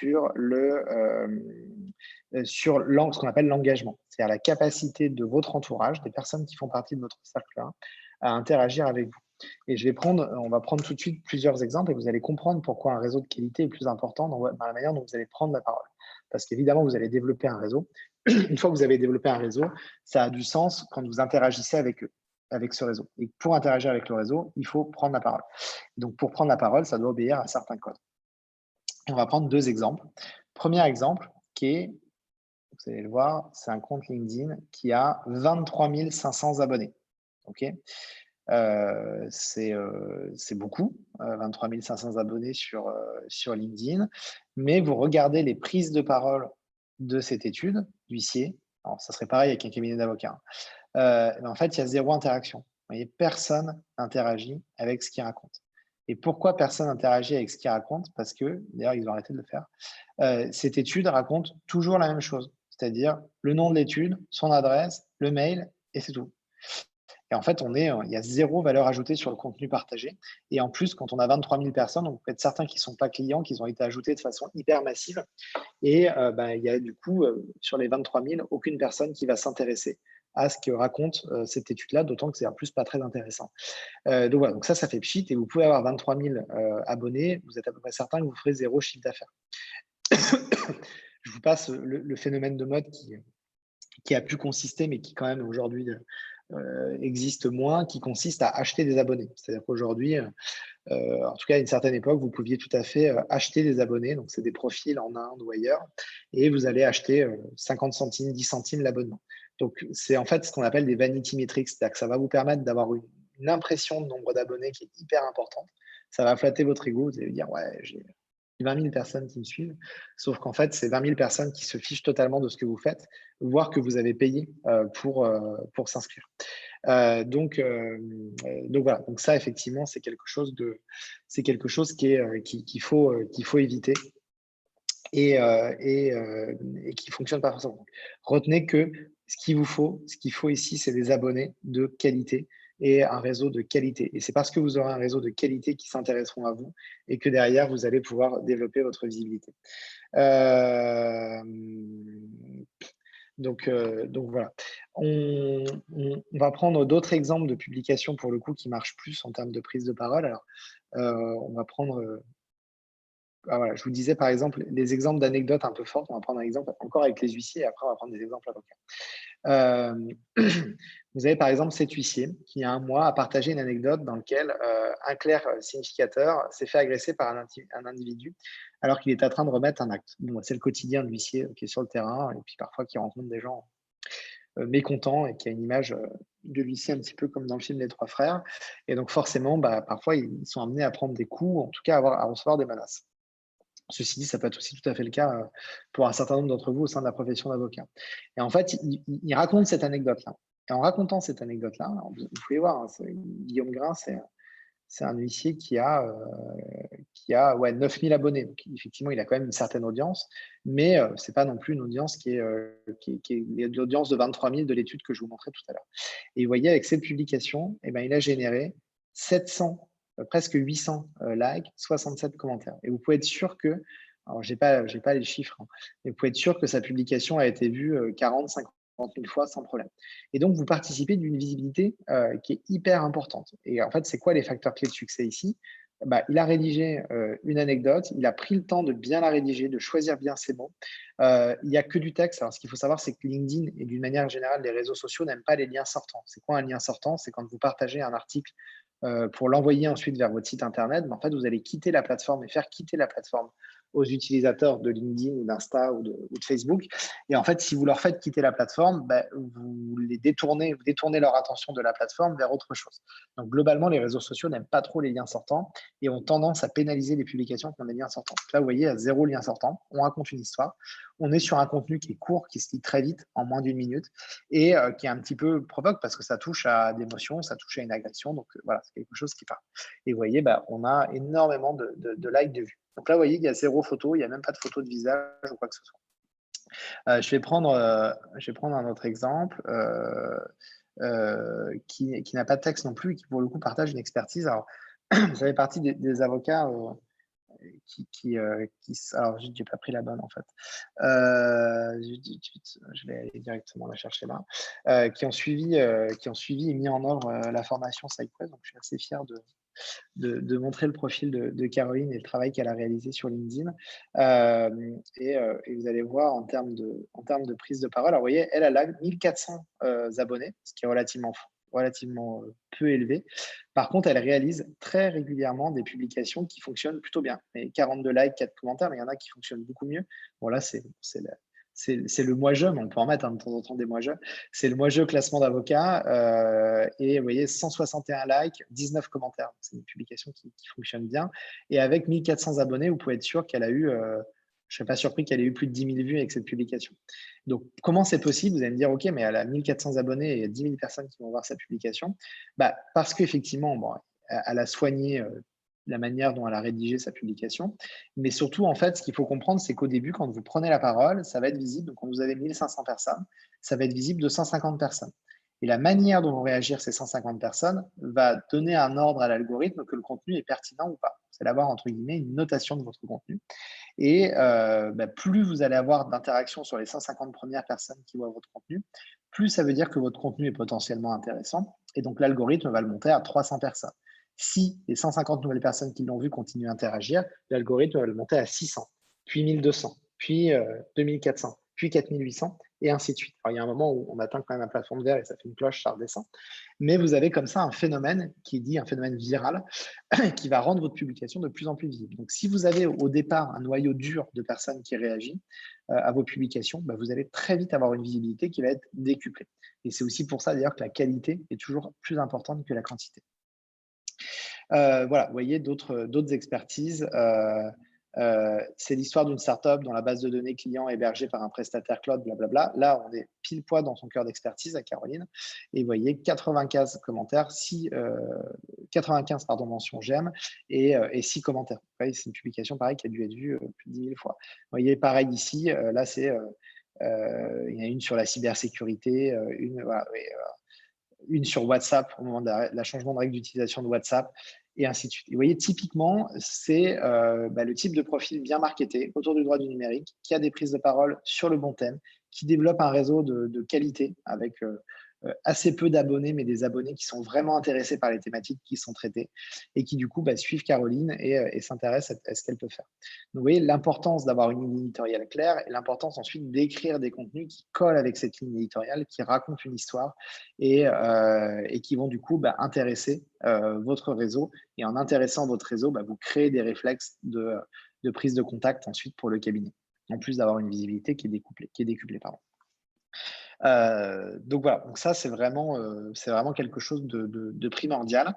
Je vous propose, parce que je pense qu'on a beaucoup à gagner en se posant plein de questions, et je vois le temps qui passe, il est bientôt 11h, moi il faudrait que je parte à 11h, 11h20, 25.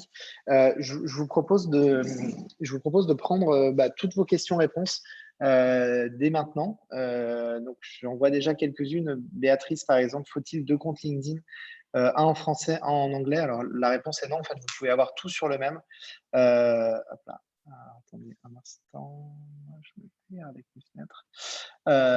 Vous pouvez tout à fait en avoir un en français, vous pouvez tout à fait avoir un même profil dans 2 langues. Et en fait, pour ça, vous voyez, quand vous êtes sur LinkedIn, je vais vous le faire en direct. Vous allez dans le profil ici. Et en fait, vous avez, quand vous êtes dans le profil en version et que vous utilisez LinkedIn en version ordinateur, vous pouvez ici ajouter une langue au profil. Et vous allez, par exemple, ajouter l'anglais. Tac. Et ensuite, ici, on va vous demander sur toutes les expériences de votre profil, quel est votre nom, quel est votre prénom. Enfin, bon, en anglais, ça va être le même en principe. Quel est votre titre? Et là, vous allez pouvoir le traduire, et ainsi de suite. Et en fait, du coup, après, vous allez avoir un petit onglet qui va vous permettre de choisir dans quelle langue votre profil est accessible. Et vous pourrez faire le switch quand quelqu'un regardera votre profil, vous pourrez faire le changement, soit de voir le profil en anglais, soit de voir le profil en français. Alors ensuite, comment gérer les publications et les stories? Quoi mettre où? C'est ce que j'essaie de vous expliquer. En fait, il n'y a pas de réponse clé, ça dépend de votre clientèle. Donc, tout va dépendre de votre clientèle, de ses habitudes et des types de contenus que vous voulez partager. Euh, donc, c'est un peu délicat. Par contre, comment choisir sa ligne éditoriale? Est-ce dans le contenu, le graphisme ou pas forcément? C'est ce que je disais, il y a du fond et de la forme. Il faut que les deux aillent ensemble et il faut que les deux soient cohérents par rapport à votre stratégie. Si, par exemple, votre stratégie, c'est d'expliquer qu'on peut divorcer de façon apaisée et que tout peut bien se passer, vous n'allez peut-être pas utiliser des couleurs rouges vifs. Vous allez utiliser une sémantique avec des mots qui sont plutôt orientés sur l'apaisement, sur l'attention, sur ces choses-là. Et en fait, derrière, voilà, c'est une question de bon sens et de cohérence, en fait. À l'inverse, si vous êtes l'avocat qui va se battre bec et ongle pour son client, même quand il a tort, et qui va être prêt à tout pour gagner, bah, là, et pour embêter la partie adverse et lui mettre des bâtons dans les roues, bah, au contraire, vous allez avoir des éléments de langage beaucoup plus orientés sur la pugnacité, l'agressivité, et ainsi de suite. Parce qu'en fait, vous allez vouloir attirer des personnes et un public là-dessus. Vous allez utiliser des couleurs beaucoup plus vives, vous allez utiliser une sémantique beaucoup plus agressive, vous allez travailler des contenus, un vocabulaire beaucoup plus polémique, beaucoup plus, il ne faut pas dire trash, ça va dépendre des secteurs dans lesquels vous êtes, sous réserve de respecter vos principes de dignité. Mais voilà, donc ça va vraiment dépendre. C'est compliqué de répondre à cette question-là parce que ça dépend vraiment, vraiment de votre stratégie et de ce que je vous montrais tout à l'heure. C'est-à-dire qu'en fait, la manière dont vous construisez votre matrice ici, et des choix que vous allez faire dans cette matrice-là, en fonction de la typologie de vos clients, va en fait conditionner le type de réseau sur lequel vous êtes, la fréquence sur laquelle vous êtes, etc. Et donc, par exemple, en termes de publication et de story, si votre cible, c'est des ados, les ados passent leur temps, d'ailleurs pas que les ados, mais en tout cas, vous êtes sur un public qui va passer énormément de temps, qui va être très, très consommateur sur les réseaux sociaux, de temps et de contenu. Donc, il va falloir publier régulièrement parce qu'en fait, il y a un effet poisson rouge, comme il voit 50 publications par jour et qui lisent 50 publications par jour, il va falloir être capable de prendre la parole assez régulièrement parce qu'en fait, votre public en face va avoir cette récurrence. Donc, si vous voulez imprimer votre image de marque, votre histoire dans leurs habitudes, il va falloir être capable de prendre la parole de manière relativement récurrente. Si vous êtes en B2B auprès de dirigeants, encore une fois, ça va dépendre, mais vous voyez, moi, par exemple, j'essaie de prendre la parole une fois toutes les semaines, tous les 15 jours. Voilà, c'est mon rythme de publication. Et honnêtement, déjà, si tous les avocats arrivaient à publier quelque chose de qualité, j'ai même tendance à le dire, il faut mieux publier une fois par mois quelque chose de qualité que de publier toutes les semaines quelque chose d'un peu nul et de ne pas travailler. Donc voilà, prenez le temps. Après, c'est sûr que c'est mieux si vous arrivez à le faire quand même toutes les semaines. Mais voilà. Est-ce que vous avez d'autres questions? Je ne sais pas si j'ai répondu si vous avez donné des éléments de réponse, Aurélie. Euh, Comment utiliser? Ah ouais, très bonne question. Comment utiliser les hashtags? Alors, c'est beaucoup de choses à dire sur les hashtags et en fait, ça dépend en plus des réseaux sur lesquels vous êtes. Globalement, un hashtag identifie un sujet, une thématique. C'est intéressant à plusieurs égards. C'est intéressant parce que, en fait, en utilisant un hashtag, vous allez relier votre contenu à un thème ou à un événement. Et donc, toutes les personnes qui s'intéressent à ce thème ou cet événement pourront être amenées à le taper dans le moteur de recherche du réseau. C'est vrai, ça pour tous les réseaux. Si je tape par exemple LegalTech, ici, je vais avoir normalement. Merde, comment ça apparaît déjà sur LinkedIn? Oui, même en étant sur LinkedIn toute la journée, il y a des trucs que je ne sais plus faire. Normalement, dans votre fil d'actu, on va vous proposer, voilà, donc là, vous allez avoir les plus vus et en principe, il ne le fait pas, il le faisait avant. Vous aviez différents hashtags qui ressortaient et qui permettaient de retrouver un sujet ou une thématique. Voilà, par exemple, ici, vous voyez, les hashtags suivis. Donc ça, moi, c'est les hashtags que je suis. Et donc, si par exemple, je mets le hashtag creativity, tac, voilà. Et là, je vais avoir tout ce qui se dit sur le hashtag creativity. Donc, je pourrais avoir la même chose sur le hashtag LegalTech ou sur le hashtag PropTech, on parlait tout à l'heure de la niche, par exemple, de l'acteur immobilier qui innove, comme Syndicimo, comme etc. Bon, des sujets qui sont quand même plus ou moins sexy et qui vont marcher plus ou moins bien. Mais voilà, mais retenez quand même globalement que, en fait, l'idée du hashtag, c'est de relier votre publication à un thème. Et ensuite, toutes les personnes qui suivent ce thème-là vont vous retrouver plus facilement.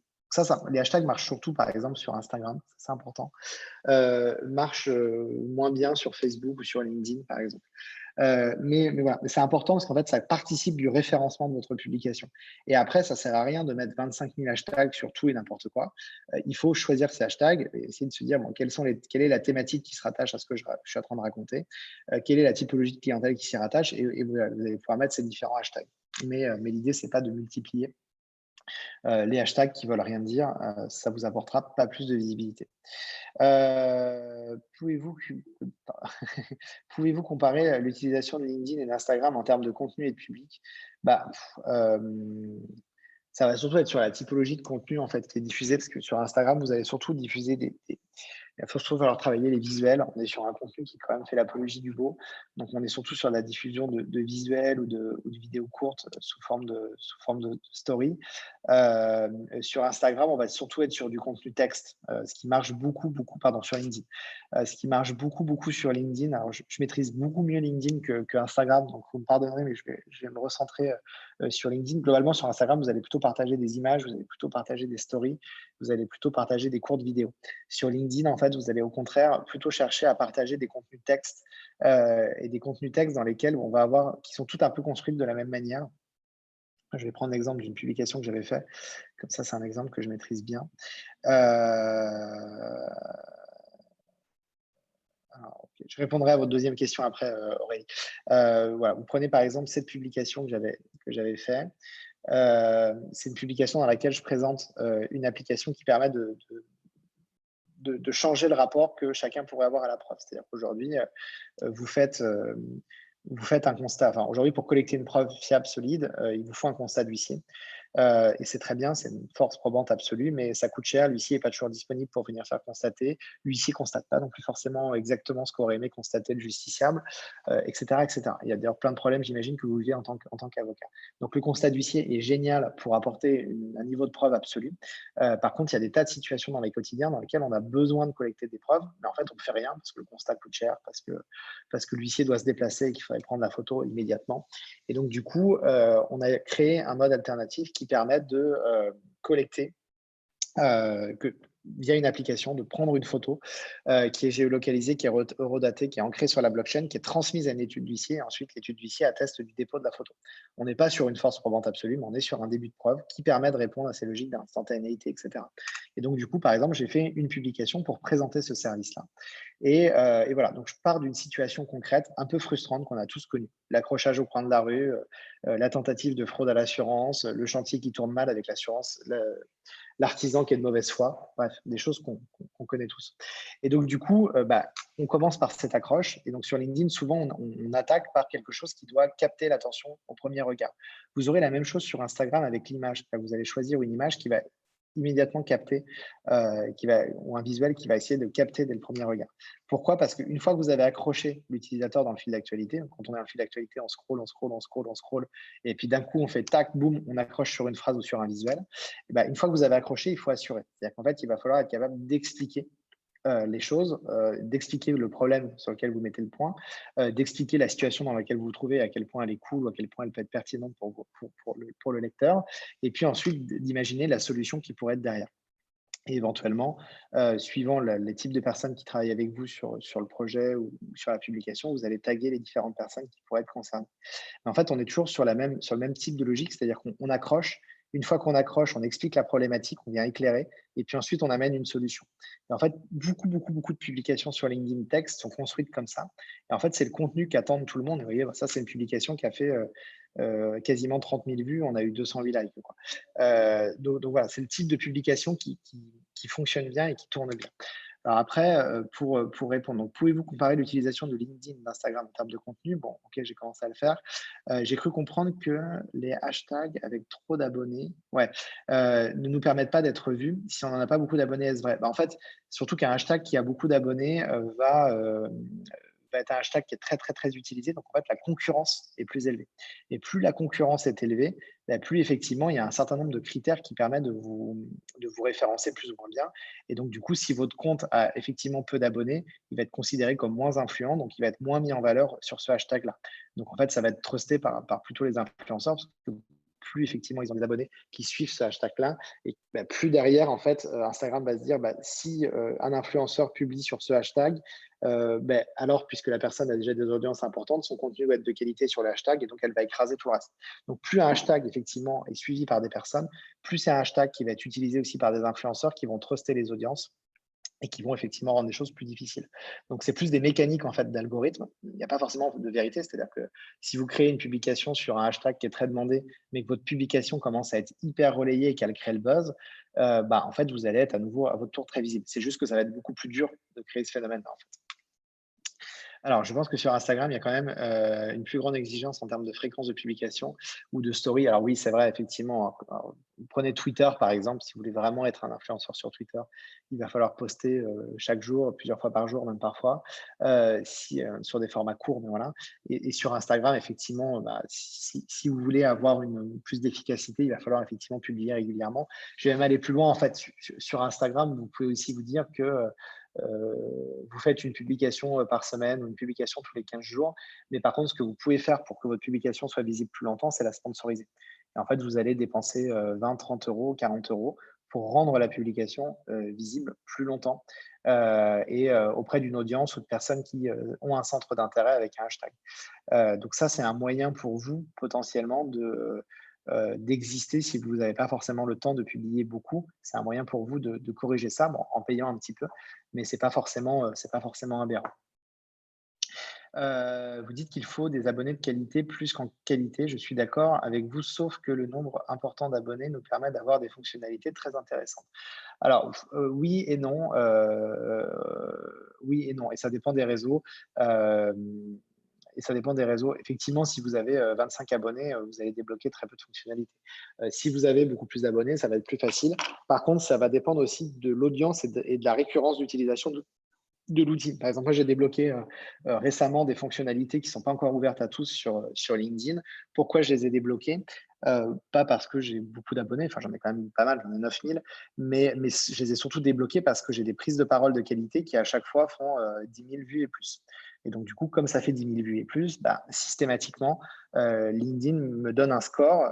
Déjà, j'ai un profil qui est très complet, je prends la parole assez régulièrement et du coup, en fait, c'est une somme d'indices qui fait qu'à un moment donné, vous allez débloquer certaines fonctionnalités. Alors, sur Instagram, je connais moins les fonctionnalités qui sont débloquées pour les influenceurs ou les personnes qui ont des grosses communautés. Mais en tout cas, sur LinkedIn, je sais que ça fonctionne comme ça, mais Aurélie, vous connaissez peut-être le sujet mieux que moi. Je pense que sur nanana, OK. Alors, par rapport à la ligne éditoriale, est-ce mauvais de mêler plusieurs sujets et thèmes différents? Bah, c'est une très bonne question. C'est une très bonne question. Ce qu'il faut effectivement, dans tous les cas, c'est une certaine cohérence. Vous racontez une histoire avec une certaine cohérence. Je vais prendre, je vais prendre mon exemple et ma stratégie parce qu'encore une fois, ça dépend de la façon dont chacun le raconte. Heu, Par exemple, aujourd'hui, moi, j'ai plusieurs projets, et en fait, ces plusieurs projets ont un dénominateur commun. C'est, que c'est des projets qui visent à accélérer la transformation du marché du droit pour le rendre plus accessible, rendre les professionnels de droit plus pertinents sur leur sujet, qu'ils arrivent à mieux faire savoir leurs expertises et en même temps plus accessibles aux justiciables. C'était l'exemple de l'application dont je vous parlais juste avant, SmartProp. Ça, c'est ma mission. Et en fait, autour de cette mission, il y a la dimension d'accélération. Évidemment, je vais parler de tous mes projets dans les différentes prises de parole que je peux avoir et les différentes choses que je peux vivre. Bon, très bien, ça c'est cohérent et c'est votre ligne éditoriale. Maintenant, mais il y a il y a un même thème qui répond à une même mission, mais derrière, il y a des sous-sujets. C'est-à-dire que quand je vais parler de preuves, c'est très différent de quand je vais dire que j'ai fait une formation avec le bar entrepreneurial ce matin avec vous. On est sur deux sujets qui sont très différents, mais ils obéissent à une même logique, qui est de se dire bah, j'accélère ou je participe à la sensibilisation des personnes qui vont ensuite pouvoir accélérer le marché du droit. Je vais même aller plus loin et moi, je suis passionné de sport automobile. Je vous raconte ma vie 2 secondes. Je suis passionné de sport automobile. J'ai fait beaucoup de compétitions auto quand j'étais plus jeune et je l'ai mis sur mon profil LinkedIn. Et de temps en temps, je raconte une anecdote autour du sport auto où j'ai l'occasion de rebondir sur des anecdotes autour du sport auto. Et donc, du coup, ce qui est intéressant, c'est que ça m'a permis aussi de créer des points de contact très originaux avec des professionnels du droit qui partageaient cette passion-là avec moi. Donc, parce que je l'ai mis sur mon profil et parce que j'ai eu 1 ou 2 publications en lien avec ça, j'en ai pas fait depuis longtemps d'ailleurs, ça m'a permis en fait d'avoir un axe complètement, alors pour le coup, qui a aucun sens par rapport à ma ligne éditoriale, mais qui m'a permis de créer, des points de contact avec des personnes qui me suivaient déjà sur un sujet où là, ils se disent: «Bah, tiens, en plus on partage une passion commune, je prends contact avec la personne». Donc l'idée, faut pas que ça soit, récurrent, il faut qu'il y ait une vraie cohérence de sujet ou de sujet, où il faut qu'ils obéissent à la même mission et à l'objectif que vous fixez. Mais après, rien vous empêche de temps en temps d'avoir une publication plus anecdotique sur quelque chose de différent. C'est pas forcément une erreur ou une faute de goût. Sauf si, je dis n'importe quoi, vous avez un parti pris, qui est, d'être l'avocat des employeurs. Si d'un coup, vous mettez des publications qui font l'apologie de la CGT, je pense que là, il y a clairement une faute. Par contre, si vous vous dites, bah, j'ai une passion à côté qui est, sur tel ou tel sujet, qui est l'art par exemple, et je partage quelque chose en lien avec l'art, ou un artiste que j'adore, bah, vous allez potentiellement créer des atomes crochus avec votre réseau. Donc ça va pas être une erreur. Donc voilà, par contre, il ne faut pas que ça soit récurrent. C'est une fois de temps en temps, ça fonctionne. Voilà, alors je crois j'ai d'autres questions. Euh, euh, que pensez-vous des POC à la fin d'une publication dans les commentaires? Ouais. Euh, En fait, l'objectif d'époque, en fait, comme je vous expliquais, c'est que vous avez votre publication au début, elle va être visible d'un petit échantillon des personnes qui vous suivent. L'avantage de mettre un POC, c'est que derrière, ça permet d'étendre ça permet d'augmenter votre nombre d'interactions. Les gens que vous poquez, il y a de fortes chances qu'ils interagissent avec vous. En plus, si vous poquez des gens un peu influents et qu'ils interagissent avec vous, bah, vous montrez à l'algorithme que votre publication intéresse des gens qui eux-mêmes sont influents. Donc derrière, votre publication risque d'être plus visible. Je ne sais pas si vous comprenez un peu la mécanique qui est derrière. Donc, en soi, ça peut être intéressant. Après, vous avez aussi toutes les actions qui consistent à dire mettez en commentaire ça. Pourquoi? Parce que derrière, vous allez générer plus de commentaires, donc plus d'interactions. Si vous générez plus d'interactions, votre publication va être visible. Ce qu'il faut savoir, c'est que les algorithmes, de plus en plus, comprennent ce type de comportement-là et ont tendance à les pénaliser ou en tout cas à diminuer l'impact des effets que ça pourrait produire. Donc, c'est intéressant de mettre des POC si ça fait sens. C'est complètement contre-productif de mettre la terre entière, par contre. C'est-à-dire que si vous taguez 25 personnes parce que vous dites que les 25 vont liker, en fait, les gens ne comprennent plus rien. D'ailleurs, les gens que vous taguez ne comprennent pas et ils ont l'impression que c'est du racolage. Donc, du coup, ça vous dessert plus que ça vous sert. Donc voilà, par contre, poker la bonne personne ou vous voyez, par exemple, si je fais une publication à la fin de cette conférence, je vais poker Laurent Samama, Annick Moll et allez, Aurélie Nadjar qui m'a posé plein de questions super intéressantes et qui a enrichi le débat. Voilà, parce que ça fait sens. Mais après, pour les autres, pas forcément. Donc voilà. Bonjour, j'interviens dans le domaine d'implantation et de développement de sociétés chinoises en France et de sociétés françaises en Chine. Super intéressant, Camille. Ma cible est les sociétés chinoises qui souhaitent implanter en France. Et 2 sociétés françaises. Ah oui, pardon. Oui, si tous les conférenciers, c'est bon. Si un compte suffit, faut-il publier en fonction de la cible? Ouais, parce que du coup, il y a une cible dans un pays, il y a une cible dans l'autre. Déjà, ce qui peut être intéressant, c'est je ne sais pas si vous parlez chinois, Camille, mais ce qui peut être intéressant, c'est de faire traduire votre profil en chinois et ça vous apportera un référencement assez original. J'avais eu le cas avec un avocat, on lui avait traduit qui bossait beaucoup avec les marchés japonais et on lui avait traduit son profil en japonais. Je pense que d'ailleurs, c'est peut-être toujours le seul avocat du barreau de Paris qui a un profil traduit en japonais. C'est un des seuls. Donc déjà, c'est intéressant en termes de référencement. Après, en fait, la question, c'est alors déjà, on ne crée jamais 2 comptes LinkedIn différents. Vous êtes une seule et même personne et à un moment donné, il faut être capable de faire des choix. Donc, par exemple, si vous avez 2 cibles comme ça qui sont, donc soit les cibles sont complémentaires. Si les cibles sont complémentaires, essayez de raconter des choses tantôt sur l'une, tantôt sur l'autre et d'essayer de relier un petit peu les sujets et de faire du lien quand c'est possible. Quand les 2 cibles sont antinomiques, là, par contre, c'est un peu plus compliqué et en fait, très souvent, vous allez devoir faire un choix et vous dire: «OK, bah, je choisis, les sociétés en Chine ou les sociétés en France et ça va être mon axe de développement».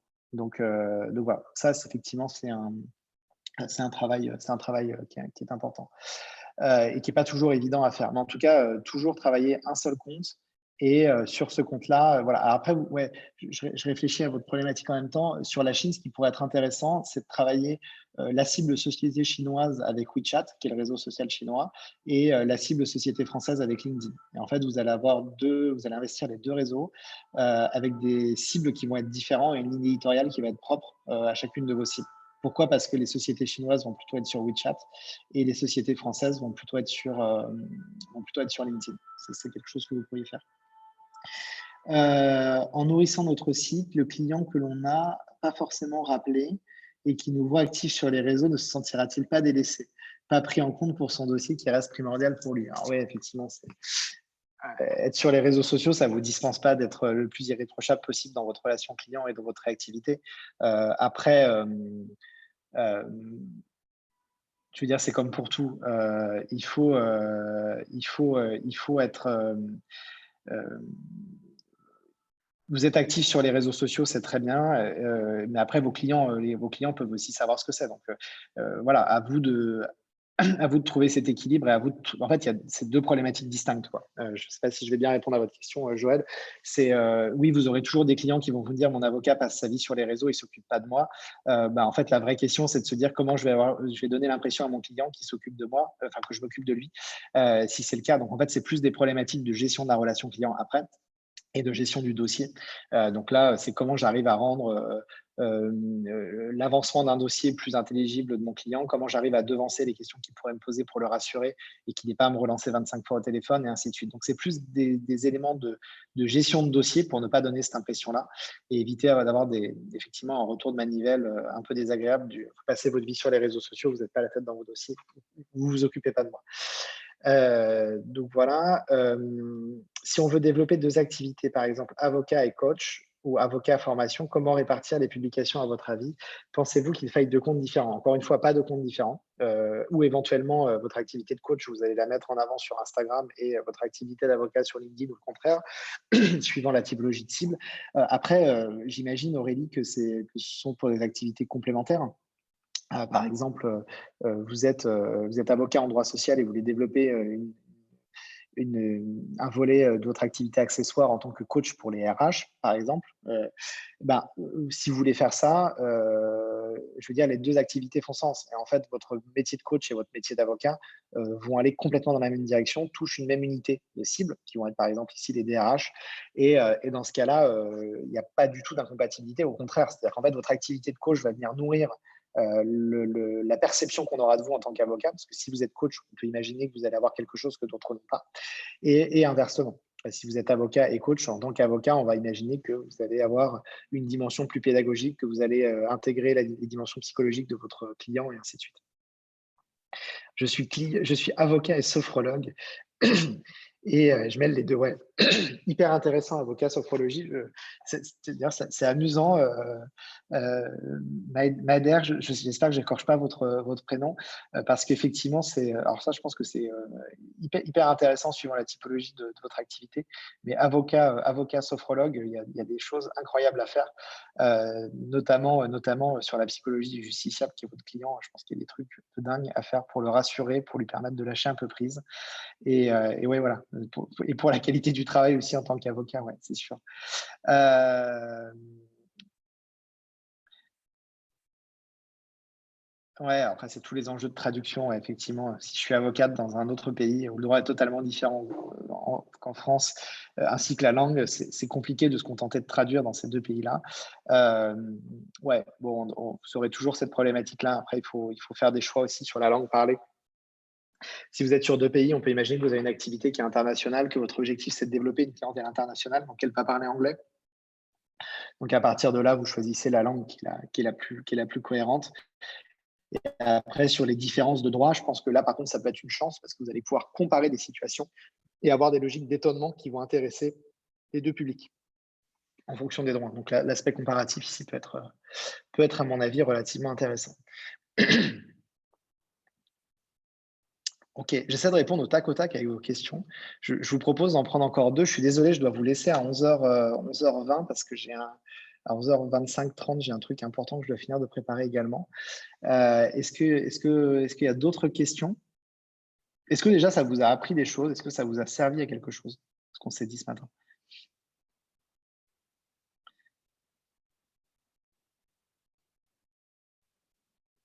Bon, cool, je vois des oui. Oui, oui, oui, bon, super. Alors, vous avez tous mon profil LinkedIn, vous l'avez sous les yeux, vous pouvez me trouver sur LinkedIn. Vous avez le droit de m'ajouter, vous aurez le droit de suivre mes publications, vous avez le droit d'aller me poser des questions si vous voulez et si je peux y répondre, je le ferai volontiers. Donc voilà et puis on a des formations même approfondies avec SideQuest si vous voulez creuser la question. Alors effectivement, c'est pas un format gratuit, mais ce sont des formations qui sont éligibles à la prise en charge du FIFPL, donc elles coûtent pas grand-chose, sous réserve que vous ayez encore des crédits. Donc n'hésitez pas à aller faire un petit tour là-dessus, enfin sur SideQuest. De toute façon, je vous mettrai aussi un lien pour que vous puissiez découvrir les différentes formations que nous avons. En tout cas, retenez plusieurs choses, enfin, si on doit faire une micro-synthèse. La première des choses, c'est l'importance d'avoir une stratégie, des objectifs clairs et de bien définir à qui on veut parler et pourquoi on veut leur parler. Le deuxième chose, c'est que retenez que la qualité est toujours mieux que la quantité, ce qui implique de soigner les prises de parole que vous allez avoir et d'essayer de toujours prendre le temps de créer une accroche qui va faire que les gens vont vous lire et vous s'intéresser à la suite de votre propos. Donc, ça peut être une démarche pédagogique, ça peut être une démarche d'étonnement, ça peut être, bref, plein de types. Ça peut être raconter votre vie aussi ou des aspects un peu spectaculaires de votre métier ou d'anecdotes.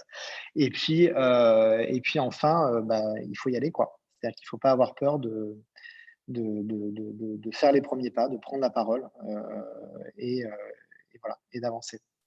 En tout cas, un très très grand merci encore à Laurent et à Annick pour nous offrir la chance, et au bar entrepreneurial, pour nous offrir la chance de pouvoir vous partager tout ça.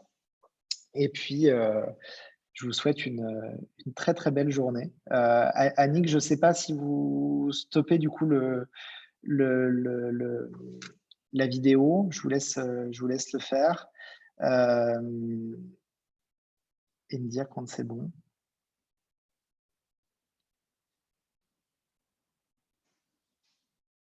Alors je sais pas, comme c'est pas moi qui enregistre, j'ai peur de faire une bêtise.